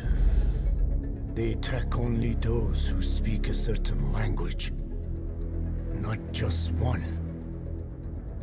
I cannot say which language your parasites are attuned to.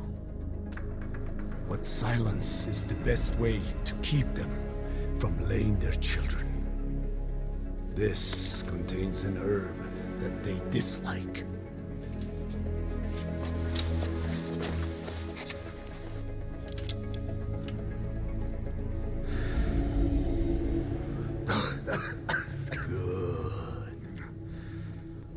That should deafen them for a while. You have bought yourself some time. Speak. After he told us the generic idea of this infection, we agree to take him with us, away from Skullface's control, and back to our base. As we manage to get him out, Snake asks how to fight the infection and listens in, as literally every soldier's life on the base depends on it. Tell me how to fight it. I hid the answer in a microbe this one carries. It turns the male parasites into females, preventing reproduction. One parasite infecting another. However, it doesn't affect only the parasite. It alters the host as well. Your infection will be contained. You and your men will also be rendered infertile. Alas, we get interrupted by Skullface's special unit again.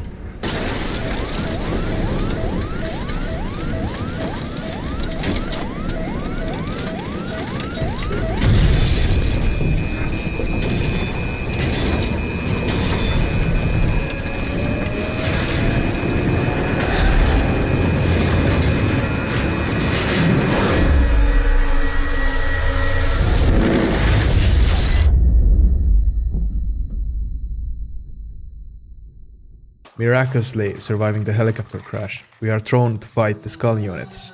Forced into this fight, all while defending Code Talker as the bulking superhuman skulls shoot relentless waves of bullets and punches in our way. After a hard fight, we manage to escape with a new chopper and get back to Mother Base.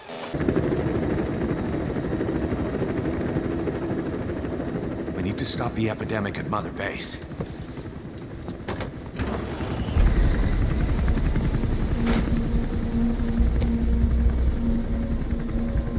About the pathogen spreading through Mother Base, what's your opinion? Textbook symptoms of vocal cord parasite infestation.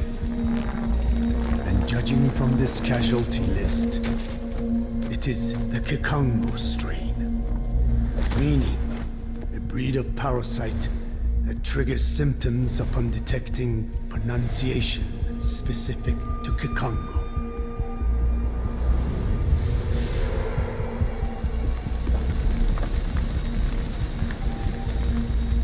So how do we keep them from becoming symptomatic? Use this. A type of Wolbachia, introduced to a sample of the parasite. A parasitic bacteria that colonizes the parasites, turning male to female and preventing copulation. You must cultivate more.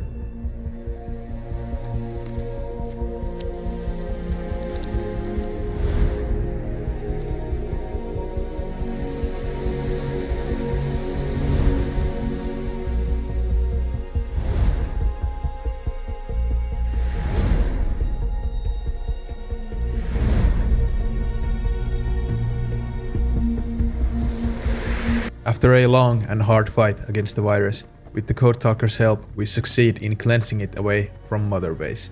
Finally, we can talk again, free of the fear from words. And after this, Huey. We interrogate him once more. We need to know where Skullface and his Metal Gear is. Enough is enough. He needs to be stopped right now. Huey, being the annoying rat he is, won't give up info before being threatened by taking away his legs again. Afterwards, we get the words we were looking for.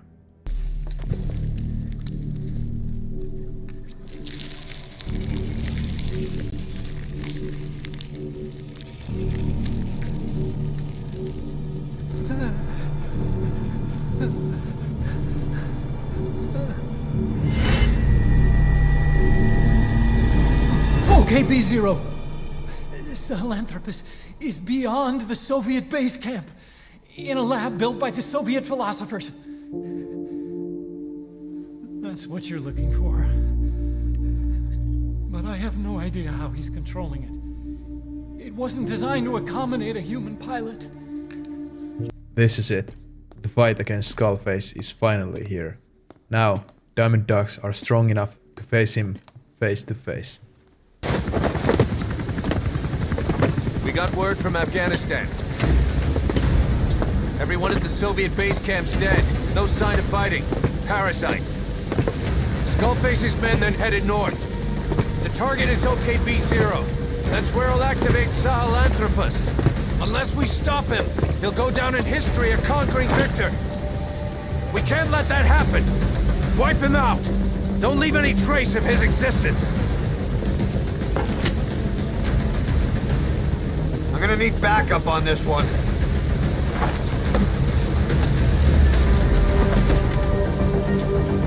You'll rendezvous on site.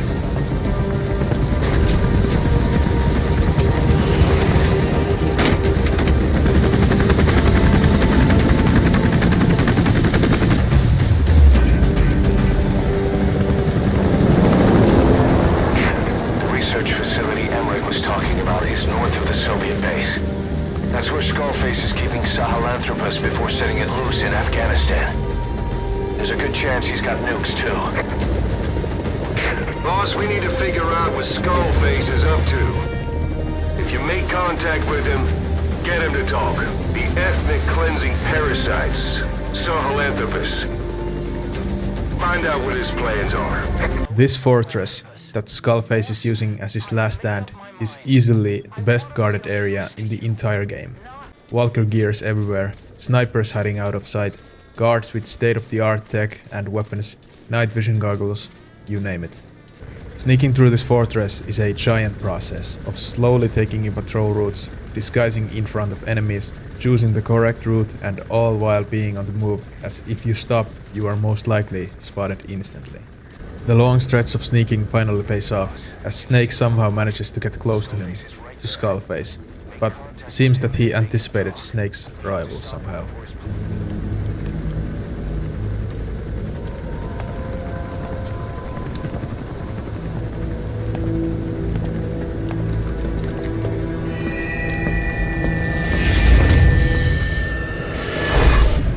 Too have known loss, and that loss torments you still.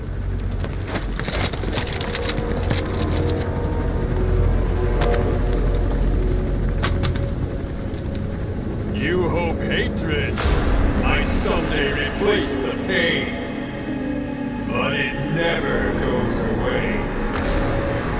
It makes a man hideous, inside and out. Wouldn't you agree? We both are demons. Our humanity won't return. You, me, we've no place to run, nowhere to hide.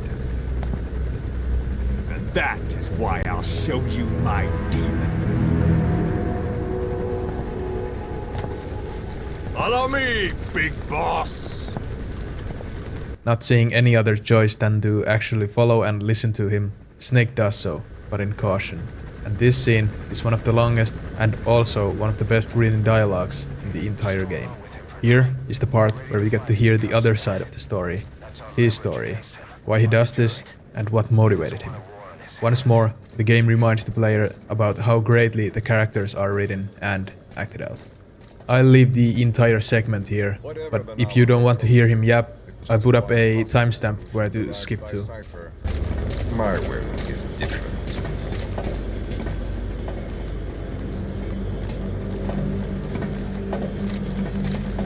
I've known you since your time at Langley.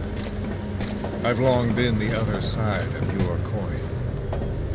1964, Soviet territory. Fox's first mission. Any mess you made, I was there to clean up. You completed your task, and admirably. The information you returned was far more than enough to fill our pockets. With it, our futures became, more or less, set in stone.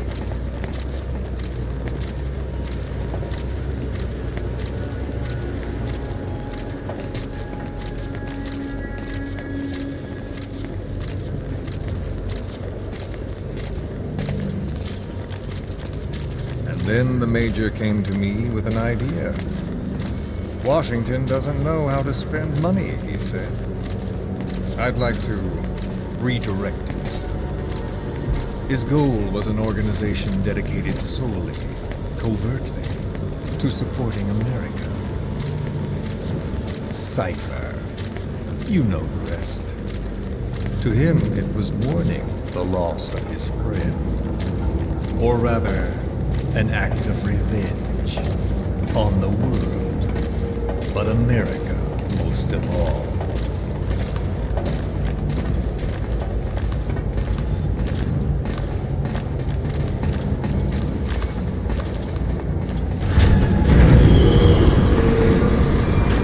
America is a country of liberty, a meeting of immigrants. Instead of simply assimilating, its citizens live alongside others. Their roots are very diverse. America's never been made up of just one.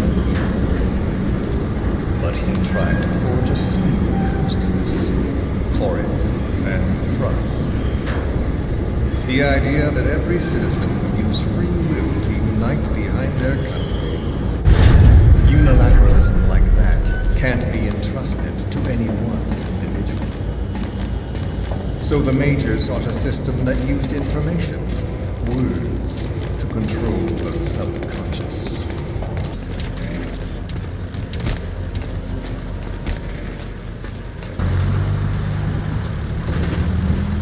To unite America and the entire world. The Major thought this was his friend's will. But I think he never understood what she wanted. Before he ever walked or cried, even before he was born, his mother tongue was English. He doesn't know the pain of losing his own language. Not yet. He cannot understand her will. I do. I was born in a small village. I was still a child when we were raided by soldiers. Foreign soldiers. Torn from my elders, I was made to speak their language. With each new post, my masters changed, along with the words they made me speak. Words are peculiar. With each change, I changed too. My thoughts, personality, how I saw right and wrong. War changed me, and not only my visage. Words can kill. I was invaded by words, burrowing and breeding inside me. A philosopher once said, "It is no nation we inhabit, but a language." Make no mistake, our native tongue is our true fatherland. My fatherland, my truth was stolen from me. And so was my past. All that's left is the future. And mine is revenge. On those who leech off the words of their fellow man. This is what I learned from the Major. And then it hit me. It was he who should feel my wrath. He and the code he chose as basis for control. Language codes, information codes, beamed all around us, genetic codes spanning history. By controlling the codes, Cypher Zero intends to unify the world. Codes implanted into our heads, sucking our minds dry as it spreads from one host to the next. A parasite upon this earth, that is what Zero is. As one born into this world, he's afflicted. I hold him responsible for killing my freedom. Killing all traces of my past. Killing any promise of a future. We are all but dead men forced to walk upon this earth. A world reduced to zero. Cypher plans to use its codes to control the world. They think they can. And the mother tongue of all those codes is English. The word became flesh. The final parasite. It knows English. An English strain of the vocal parasite. I will exterminate the English language. With this, I'll rid the world of infestation. All men will breathe free again, reclaim their past, present, and future. This is no ethnic cleanser. It is a liberator. To free the world from Zero. Let the world be. Sans lingua franca, the world will be torn asunder. And then it shall be free. People will suffer, of course. A phantom pain. The world will need a new common tongue. A language of nukes. My metal gears shall be the thread by which all countries are bound together. In equality. No words will be needed. Every man will be forced to recognize his neighbor. People will swallow their pain. They will link lost hands. And the world will become become one. This war is peace. When the world witnesses Sahalanthropus, the hands of the doomsday clock will roll on, regardless of zero. Sahalanthropus will take the first giant step into a brave new world. It is the bell with which a world trodden upon by words declares its independence.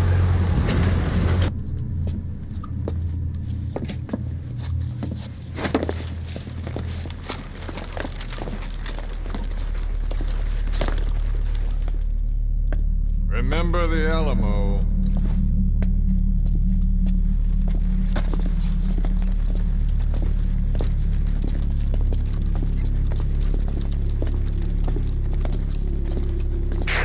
This is Queequeg on station to provide cover. Get us a line of fire. Roger that.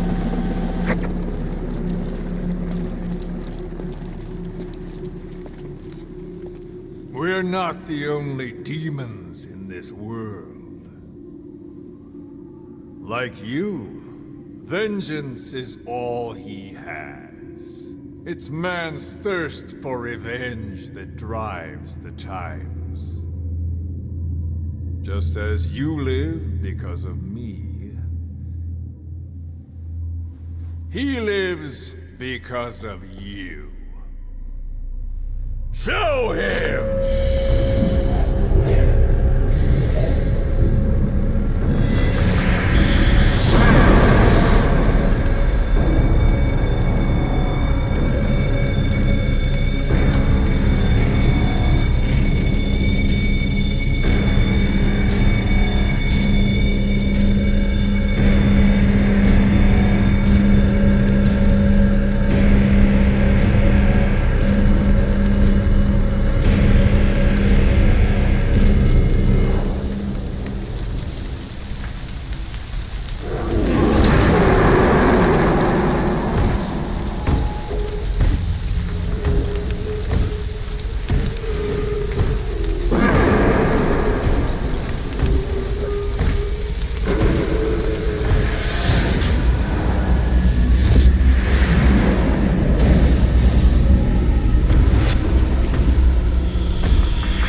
Weirdly, after all this, the man on fire turns to effectively game end himself at the feet of the Metal Gear, throwing Snake and Skullface in confusion.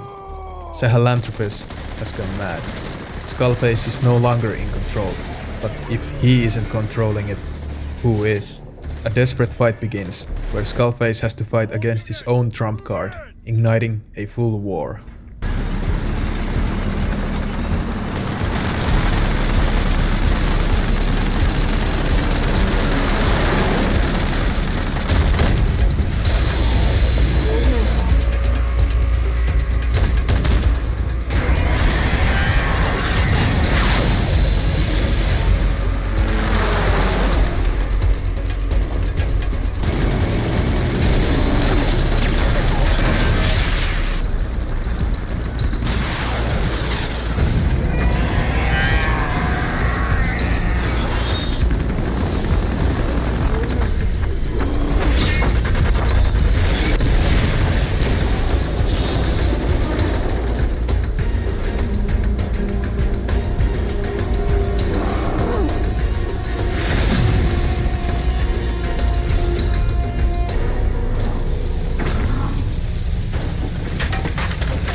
cipher will rewrite the records, and I will vanish from human memory.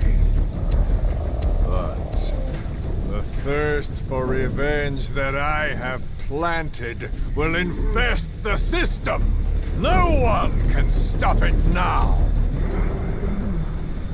Sahalanthropus will unleash that thirst unto the future!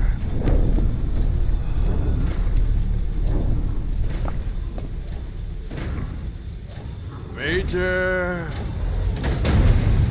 I'm burning up!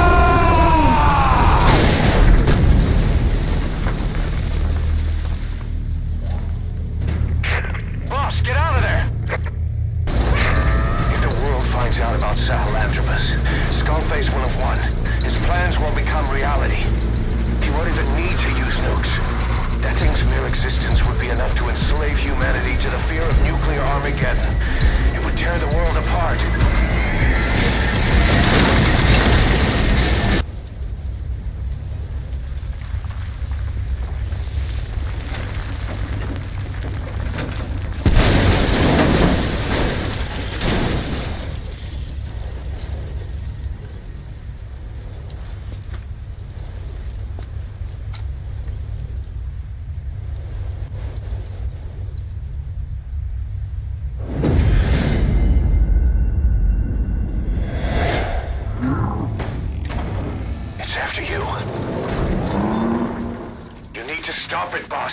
Destroy Sahalanthropus!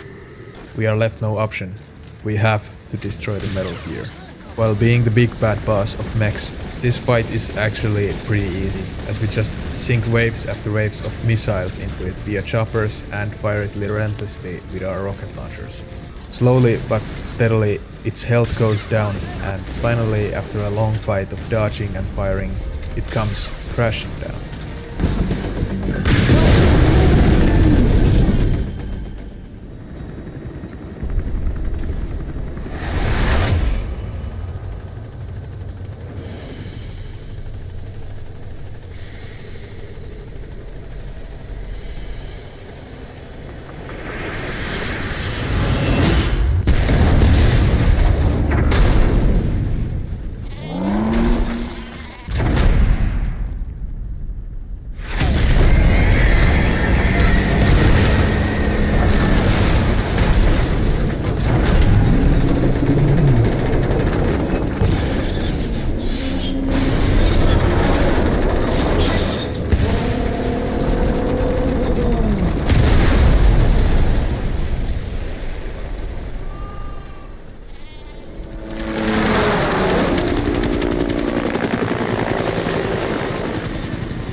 After this arduous fight, we check in on Skullface and make sure that the English branch of the virus is safe and sound.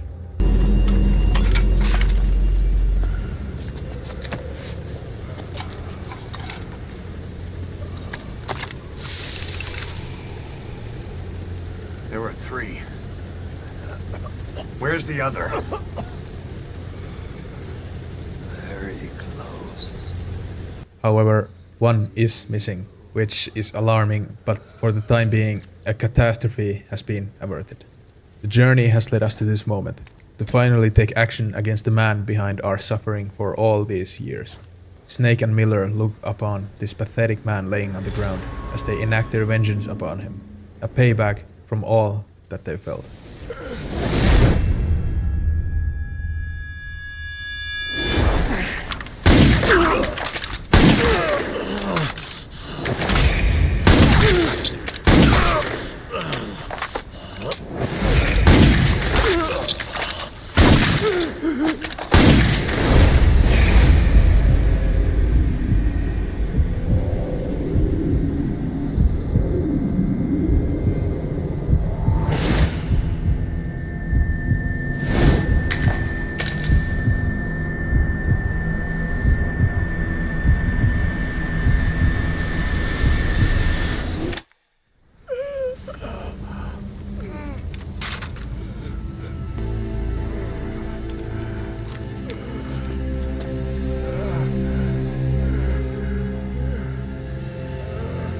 yourself.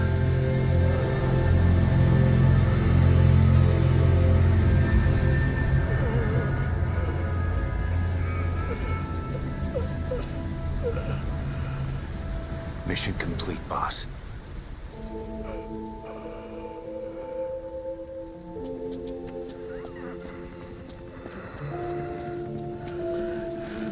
Kill me! Kill me!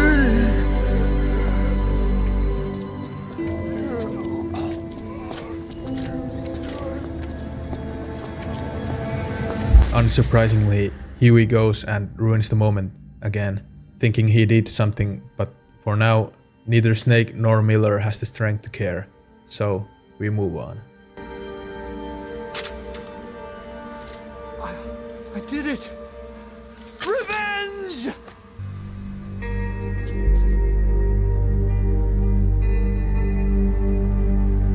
We arrive back at Mother Base, and we brought something with us. Now, after all these years, Snake's vision of an outer heaven has come true. Diamond Dogs are bigger and better than ever before, and once more, the private militia has its own Metal Gear under its belt. Anyone can give up his fight by laying down arms. But the feeling of holding a gun, that we'll never forget. Like our lost limbs, the sensation lingers.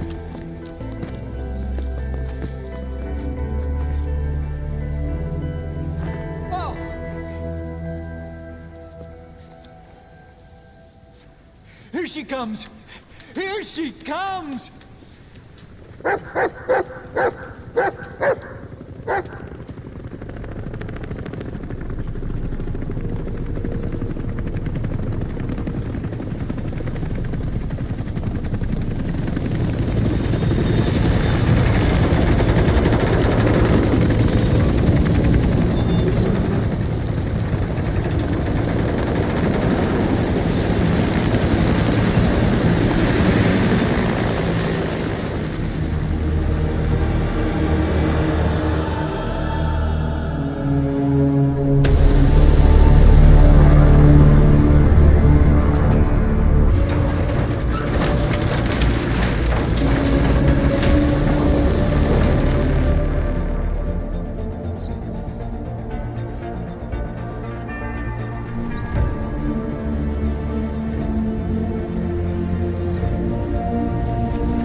Missing hands. We stand tall on missing legs. We stride forward on the bones of our fallen. Then, and only then, are we alive. This pain is ours, and no one else's. The secret weapon we wield, out of sight. We will be stronger than ever for our peace.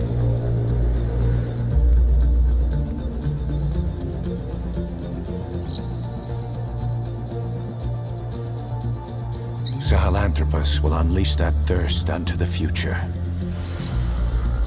Those were his last words. Cause. Pretentious to the end. Still, doesn't feel like this is over. And I'll never be whole again.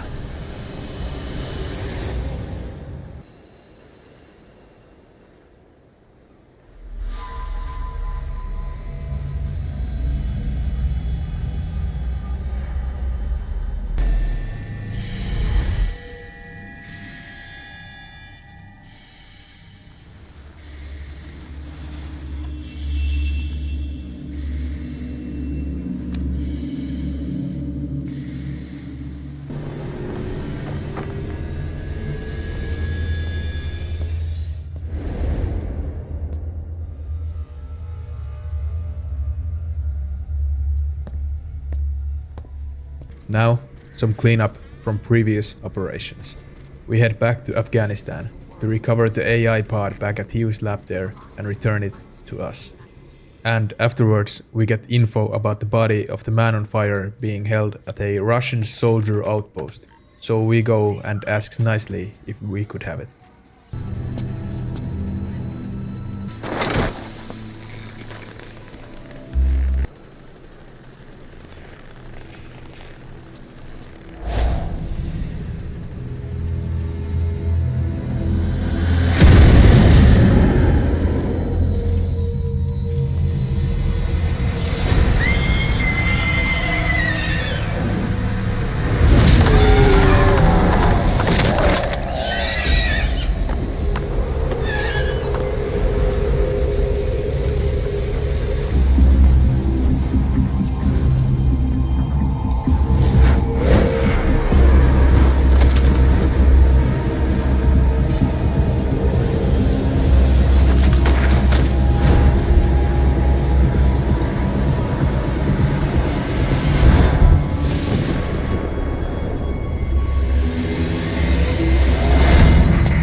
I barely recognize you, Colonel. Skullface used your thirst for revenge against Big Boss, did he? Finally, it's clear who the man on fire was. Our old nemesis from back at days in the Soviet Union. Apparently, he became so angry at Snake after he defeated him all those years ago that the anger in him forced his body to go on. But where does the mystery floating child come in? Well, if you played the games, you would know that he is, in fact, the one and only Psycho Mantis. But still as a kid in this time, he isn't really in control of himself. We get info about the Soviets capturing him as a child and using him as a vessel to act out different people's wills. Basically, controlling things through his psycho powers. That finally explains the man on fire. The sheer hatred for Snake is what kept him going, literally, through the conduct of Psycho Mantis. That also explains how Skullface was able to control the Sahalanthropus without an AI or human pilot. But if that's the case, who could have controlled it when it came loose? Whose anger could be so great that it overcame even Skullface's? Snake and Quiet returns to base. Things finally calm down, and no looming threat on the horizon, they can finally breathe. This sparks excitement in Quiet. She can't talk, but she shows this through her actions.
Talker examined everyone here, and one of us is infected. It's Quiet. It was our cutting-edge MRI that finally revealed it. But we don't know what language strain it is. Get back to base.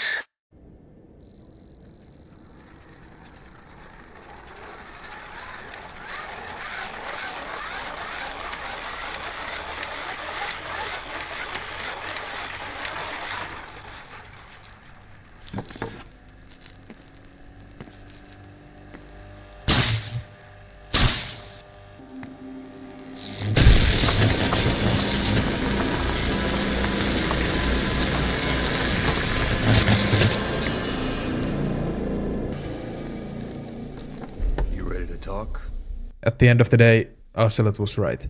Quiet is infected. So we head back to the base and try to find out more. Who infected you with a parasite? We can't let her talk. Put it back. All I want's a name. That won't trigger anything. Tell me. Tell me!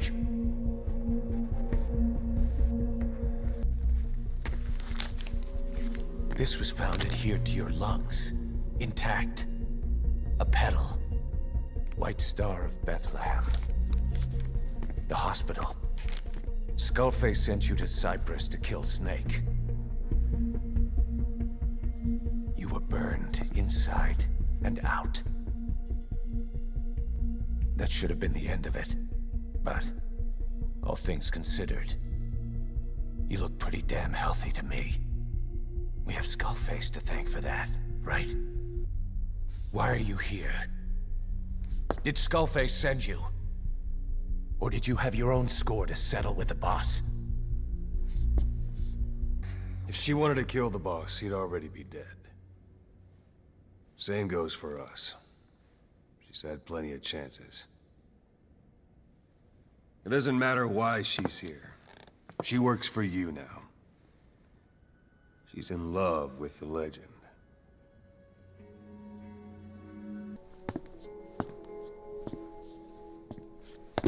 Boss. Let her go. She won't speak so she can't spread the infection.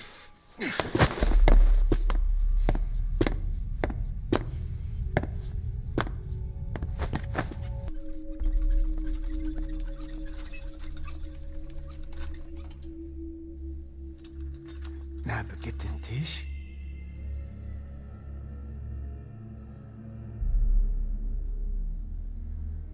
مش ناقد انتي. Oh.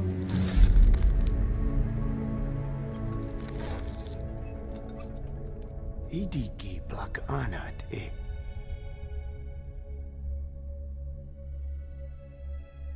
Oh. Ako kode dziś desni. ده بالذات.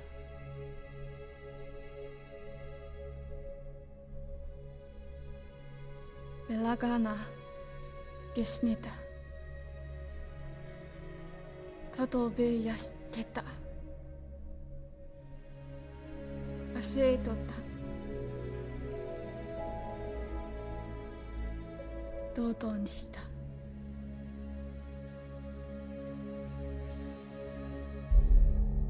Dotonista. After the intense questioning and silence, we understand who Quiet really is. Thanks to Code Talker, we now know that Quiet was the assassin at the hospital.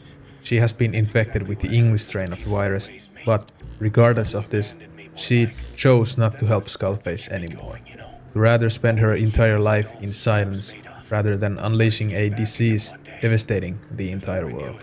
Quiet chose to be mute, to save herself and everyone from getting infected.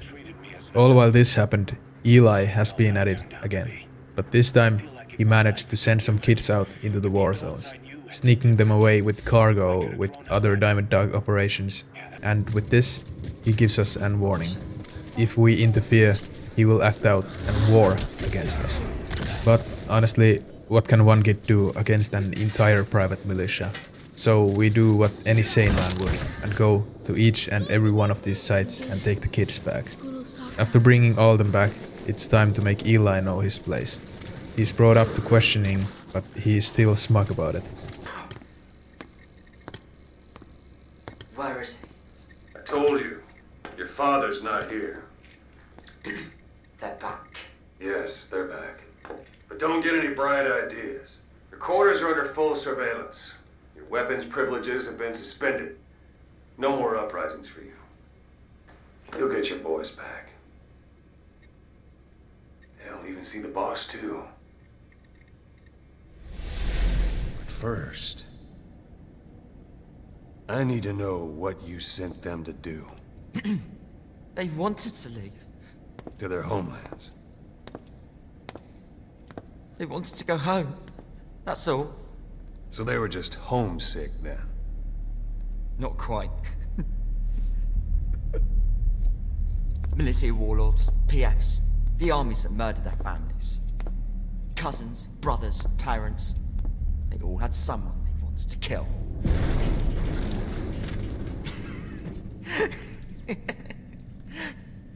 I told them, last chance to face the world with no regrets. Last chance? You better be ready for your drag back here.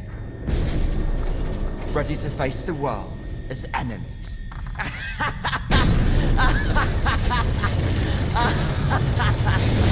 No!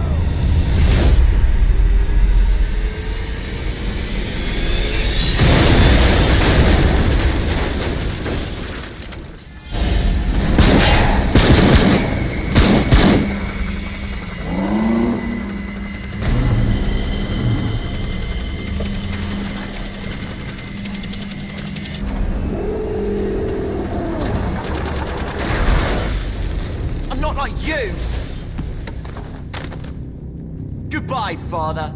I don't need you anymore.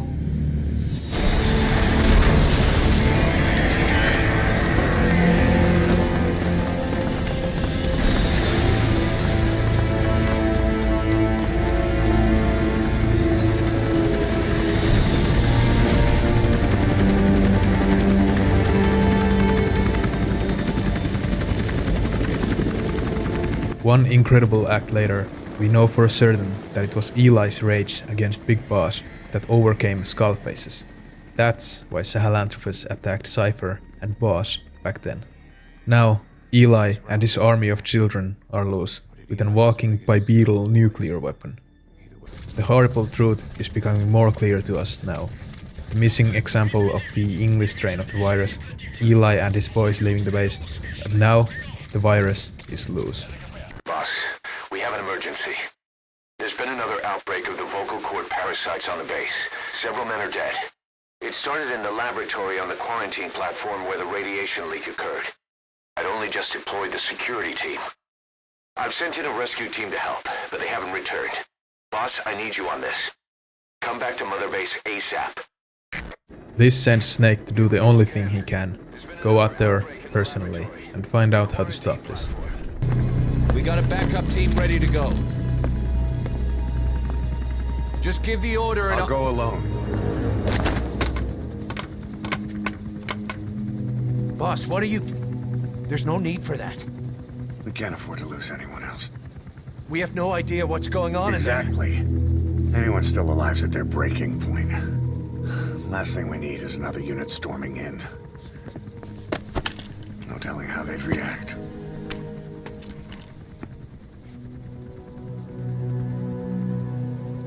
Fine.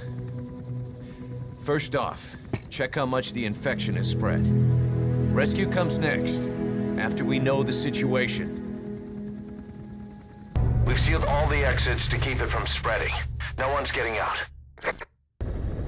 One of the researchers inside managed to isolate the parasite behind the outbreak. He faxed over his findings. Code Talker's analyzing them now. Why this new outbreak, despite our inoculation? This is still unclear. Introducing the Wolbachia to the infected prevented symptoms during the last epidemic. The parasites lodge in the victim's throat, forming a mating pair. But the Wolbachia turns the male to female. Two females can neither copulate nor lay eggs. That's why the rescue team went in with more Wolbachia. But the outbreak still isn't under control. They should not be capable of laying eggs. Yet, we have a new outbreak. and the Volbachia have no effect. I pray this is not some new strain. If it is, then someone may have brought it here. If there's a spy running around. For now, we must focus on discerning the outbreak mechanism. The cases show another alarming new development. It is now even more difficult to tell who is infected. The eggs propagate out of sight. No external symptoms. One who appears healthy may be dying on the inside. What the hell happened in there? Boss, I still can't raise the rescue team I sent in. We know how to proceed if we just knew how to ID the symptoms. Finding that out is part of your job in there.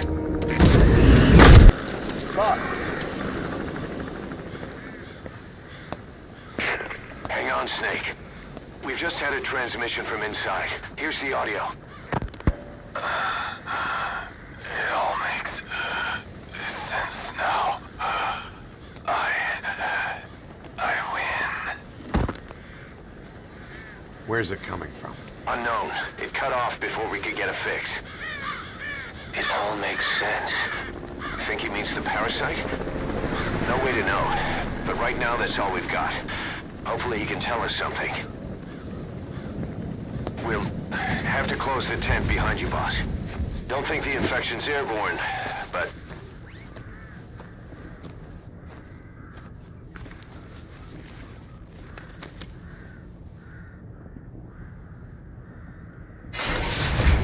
Find the source of that transmission, boss. Find our man. You never know.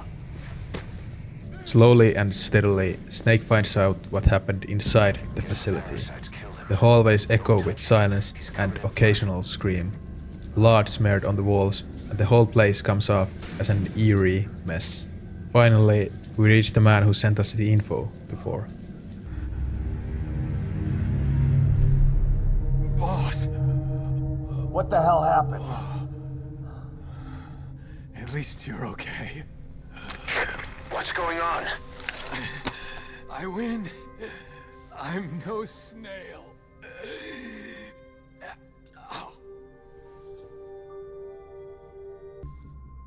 Snail. Yes, of course. It all makes sense now. Do not let anyone showing symptoms get outside. As infection progresses, it triggers an overwhelming urge to get out in the open. That's the parasite controlling them. Once outside, the birds will feed on infected bodies, spreading the parasite on land.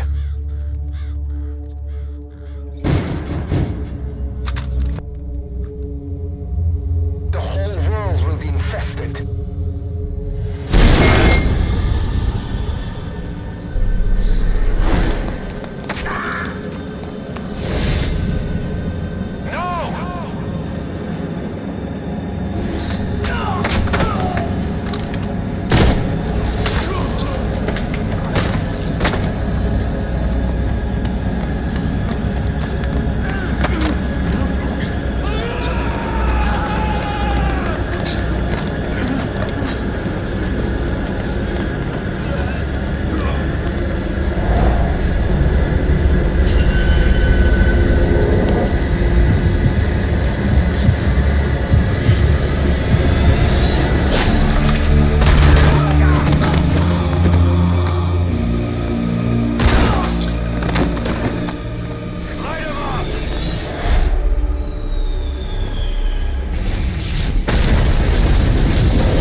This is it, the horrifying conclusion that we have arrived in.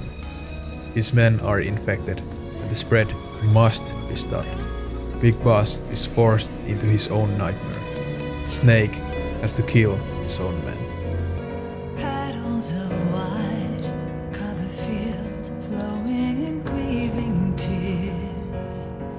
And all the hearts once new, old and shattered now.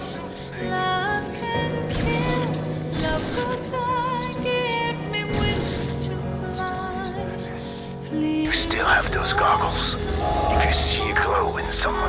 throat, that means they are infected. And all you can do is give them a quick death. Cold as a dart. Now my words are frosted with every breath. Still the hate burns wild, roaming inside this heart. When the wind Snake! You just killed your own! You expect me to just stand by and watch this?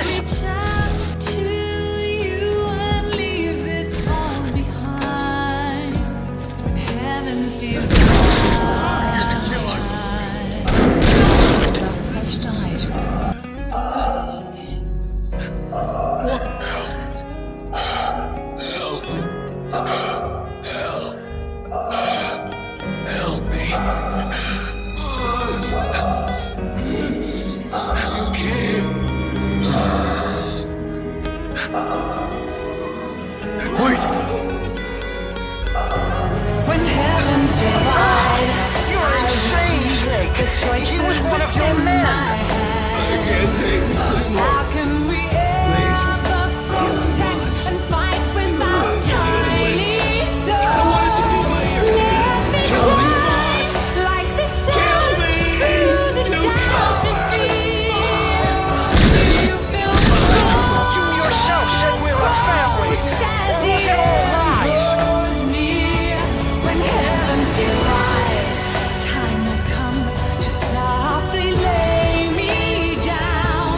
Then I can see a face that I long to see. Shooting your own men?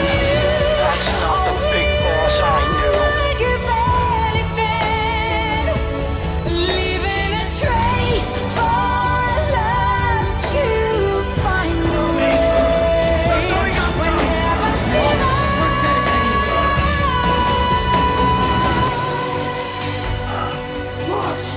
Boss! Hey! Let's let the boss decide. We live and die by your order, boss. Boss! I will dive into the fire, spilling the blood of my desire. The very last time my name scorched into the sky.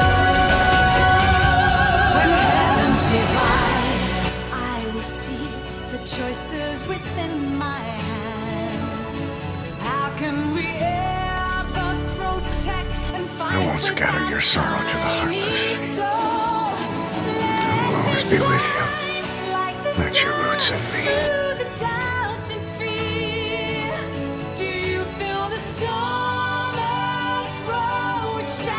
I won't see you in these ashes. You're all diamonds. We'll make diamonds from your ashes. Take them into battle with us.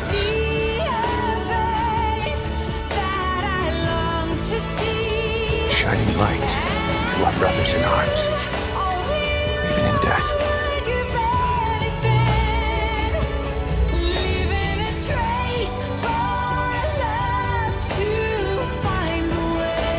We are diamond dogs.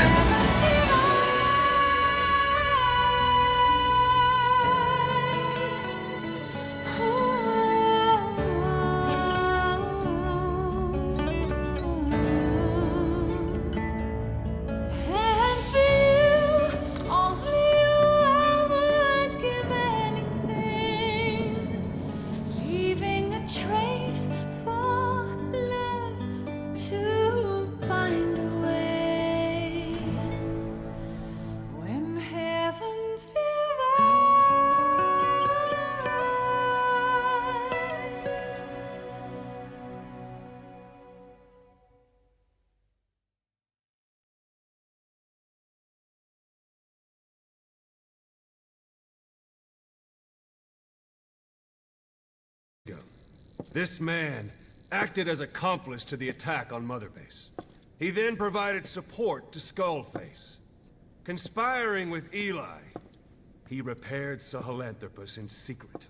His research materials caused the leak at the quarantine facility, which in turn caused the Walbachia mutation, letting the parasites off their chains. We lost a lot of good men. He also stands accused of murdering one of his own family, hiding the body. I haven't killed anyone. The rest is all wrong too. It is revealed that the man responsible behind the parasite infection was none other than Dr. Huey Emmerick. He is being placed in a trial where he can answer for his crimes against his fellow brethren. Huey also locked his former wife inside the boss's AI pod, murdering her by suffocating her slowly. There is like 15 minutes worth of audio logs about Dr. Strangelove's, who was his wife, final moments alive, which are horrifying to listen to, but I won't play them on this video. Huey is being held on a trial and Big Boss decides his fate. Huey! Damn it, Huey! Open it now! Please! Let me out! Kill me! It recorded it all. Everything. Everything you did living together. How could a machine? You forced your own son into the cockpit of a Metal Gear, a test subject. How? His mother had to hide him away, and for that you locked her in that coffin. No! She did it herself! It was suicide! And even if I did, what right do you have? There's more. We have you to tell us everything you've done, everything you've thought, all this time. 9 years ago, you agreed to the inspection in return for Cypher's guarantee that you'd be spared. I thought it was real! We've reviewed into everything else that's happened since you arrived here. Please. Guilty! All counts.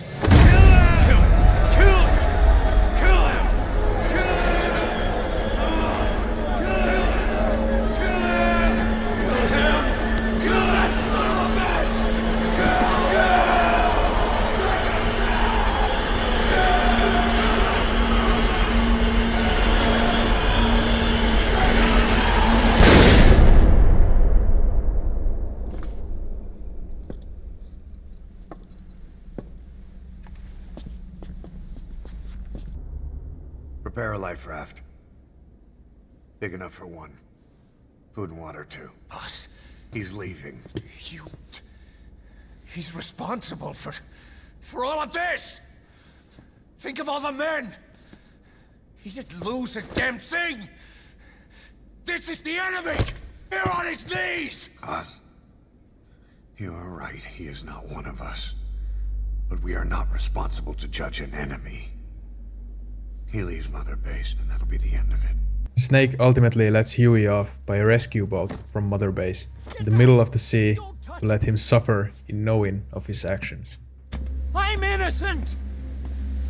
You're the murderers! Snake! You should be in this boat! There'd have been no inspection if it weren't for your precious nuke! I risked my life trying to save you all! How can you do this? In no time, he'll be telling tales about the black-hearted Diamond Dogs. The Shining White Knight, blabbering on about our injustice, hiding behind his fool's idea of morality. And all the other fools will stand around, nodding with every word he says. No. One day he'll see through the lies he's built up, realize what kind of man he really is. What goes around comes around. You can't run from yourself forever. While this was happening, Quiet has escaped Mother Base in silence, and we are going to get her back. List updated. Boss, maybe you realize by now, but updated. There's no other way to say it. Quiet's gone. She pulled her camo stun and stowed away on the departing chopper. After pinpointing which she took, we figured out her destination. Afghanistan. Get after her. Only you can do this. Boss, I told you this would happen. I wish I could say good riddance, but Quiet knows too much about us. We can't just leave her out there. Remember what you told me when she first got here. One of these days, we're gonna have to kill her. When the time comes, I'll pull the trigger. I'd say that time has come. We chase her via our intel, which said that she is in Afghanistan, and we manage to track her down. She appears to be kept as a prisoner by the Soviets, and we are going to intervene.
Quiet seemed to have left to attack the Soviets before they get a chance to invade Mother Base and Big Boss at that.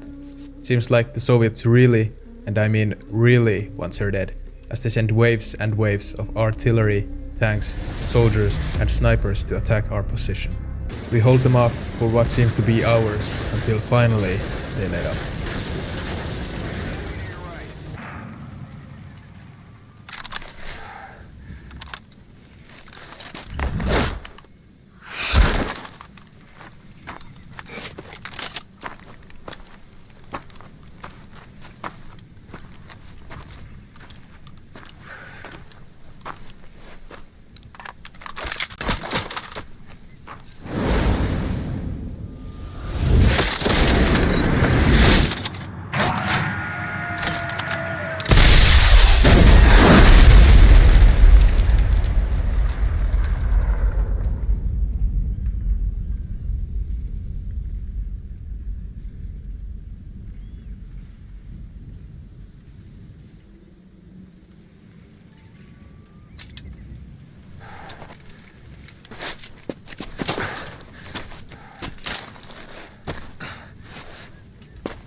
Quiet.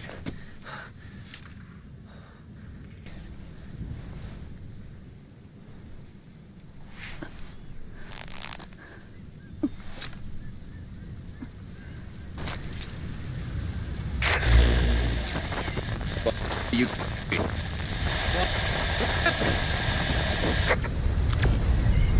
Unfortunately, Quiet is badly wounded, and we don't have much time before another wave finds us. Snake grabs Quiet and carries her off into the sandstorm. Boss and Quiet are placed in an impossible situation. No radio comms, no visibility, and even with those stacked odds, they somehow manage to stay hidden from an armada of Soviet forces sweeping the land in search of them.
Quiet wakes up to see Snake dying of venom.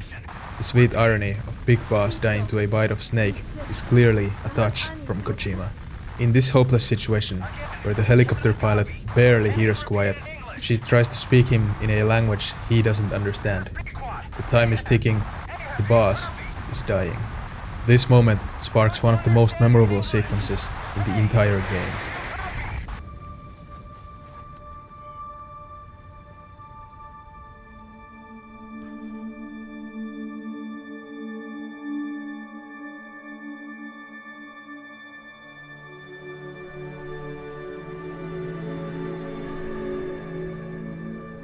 The boss is with me. Ahab? Wait, who is this? Identify yourself! There's no time. Hurry! Where are you? What is your location?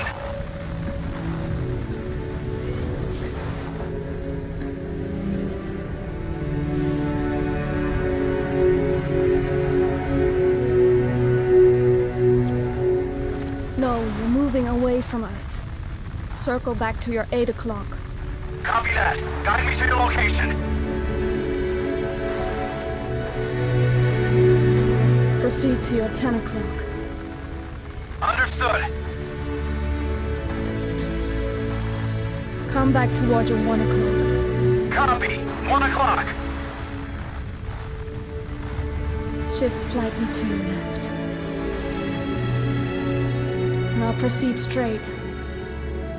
1.5 miles.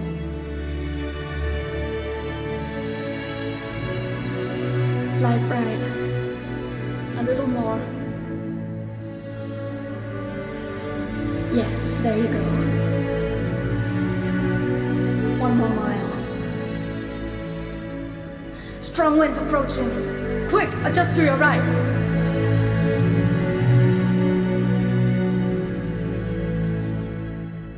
Left. A little left. Yes. Now hold your position and proceed straight. Half a mile to go.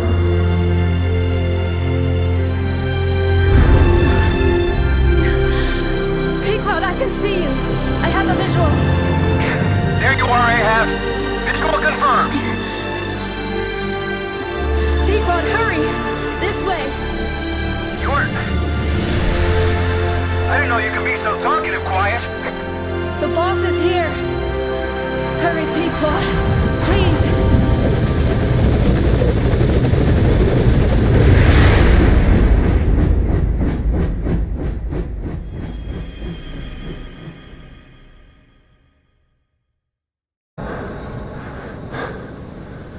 I gave you an anti-venom. Where's Quiet? We've got to go.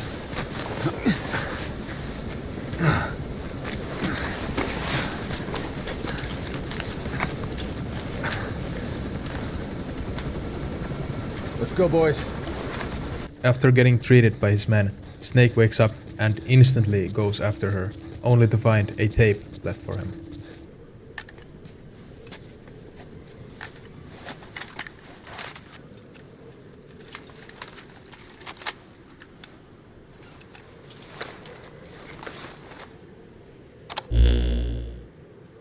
I did not choose to be quiet. I wanted to express my feelings to you. If only we shared a common tongue.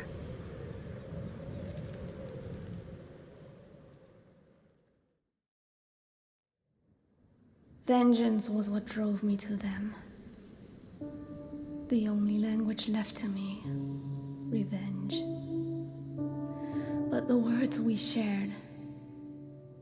No, that was no language at all. That is why I chose the language of gratitude instead and go back to silence.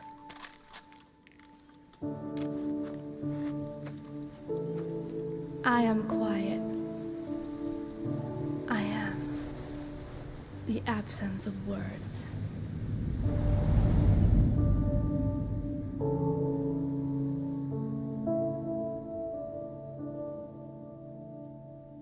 This was the final mission of the game.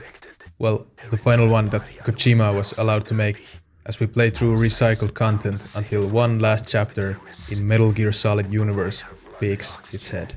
Kojima was allowed one last mission, and the mission is only titled The Truth. Don't you die on me, damn it! He be dropping! Intubate, now! Cardiac arrest, he's in BFib!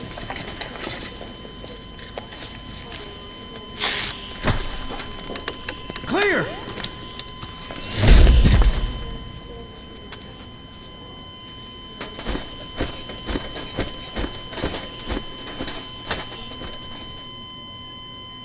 No response. Hit him again! Clear!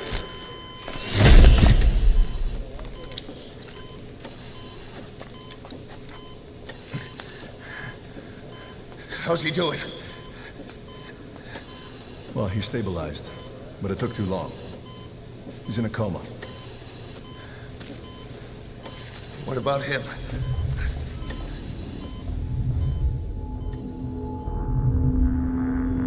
He took some shrapnel to the head.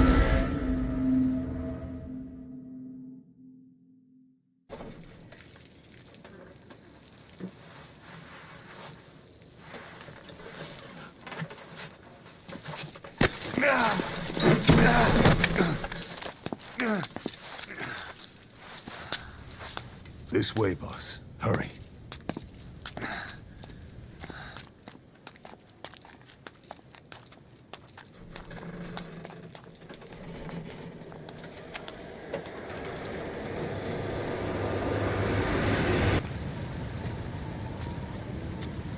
Use that bike.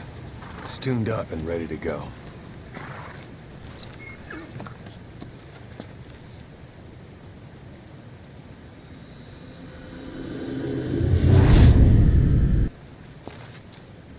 I'll handle the rest. Here. That's your name as of today. You best change your face, too. Now this one, he'll take your place.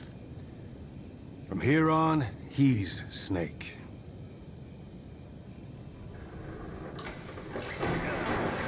He believes it, too. My very own Phantom, huh? Boss, the whole world wants your head. Don't worry, he can handle it. Move now, quickly. Aren't you forgetting something?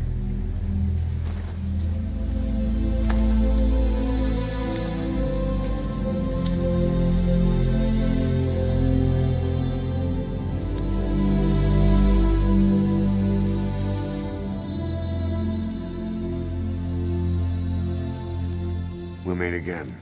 Right.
anesthetic. We have to open her now.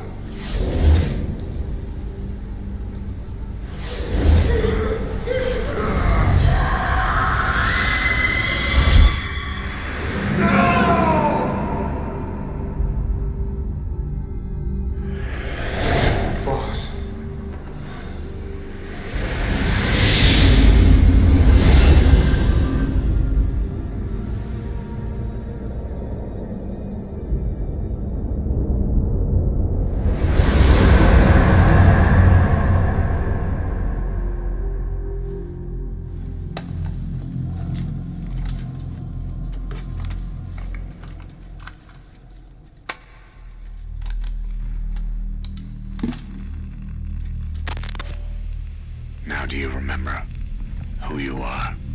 What you were meant to do?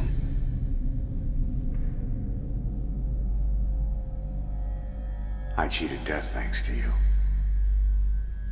And thanks to you, I've left my mark. You have too. You've written your own history. You're your own man. I'm Big Boss. And you are too.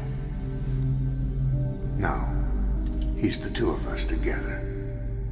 Where we are today, we built it. This story, this legend, it's ours. We can change the world and with it the future. I am you and you are me. Carry that with you wherever you go. Thank you, my friend. From here on out, you're Big Boss. After the reveal of us being a mental copy of the actual Big Boss, the game just ends. I'm serious, there is no more story. What happened to Eli and the kids? Ask Konami. What will become of Venom Snake? Who we are? What will the Diamond Dogs do under the Venom Snake? Will the actual Big Boss team up with Venom Snake and make Outer Heaven into reality? No one knows. Konami did not let Kojima finish the game. This is the sad truth that we have to accept. This game was so close to being perfect. By its design, the art style, the cinematography, everything was perfect, down to the last minute detail. I'm actually angry and sad that we didn't nor will ever see how the story was supposed to wrap up. Still, regardless of the heartbreak, Metal Gear Solid 5 is one of the most perfected stealth and the most well implemented games in general, with its massive flaw of being literally unfinished. Even in that state, it manages to grab you by the throat and it won't let go. Whether you'll continue the story via fanfiction or try to search for leaks or reconstructed final acts about the game via mods, etc., the fact remains this: this game will never be finished. Even so, amidst its flaws, I can't help but to come back to this game, and to Metal Gear games in general every few years. Maybe it's nostalgia, maybe it just clicks my brain in a right way, but I would have not made a 3-hour video on a game that I don't absolutely love. To me, Metal Gear Solid 5 is, and will always be, the almost perfect game.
really tired. You guys have successfully proven to me that men are awful people. So guys, I found out I'm actually a mental copy of Big Boss, which makes me realize Skullface spent 9 years thinking of the perfect speech just to tell it to the wrong guy. Let's smile, what a loser. That's why me and Kaz slammed him out. Like, what was he thinking anyway? Trying to continue the boss's legacy in the most stupid way possible. But that's a whole different point. Anyway, I also found out Quiet is in love with me, and I don't know how to feel as Kaz is telling me not to trust her. And Ocelot is giving me signals to trust her, but I don't know how to feel about it. By the way, I think Ocelot also had a crush on me as he said something weird a few days ago that I can't get out of my head. Like, what do you mean by felt the same way once?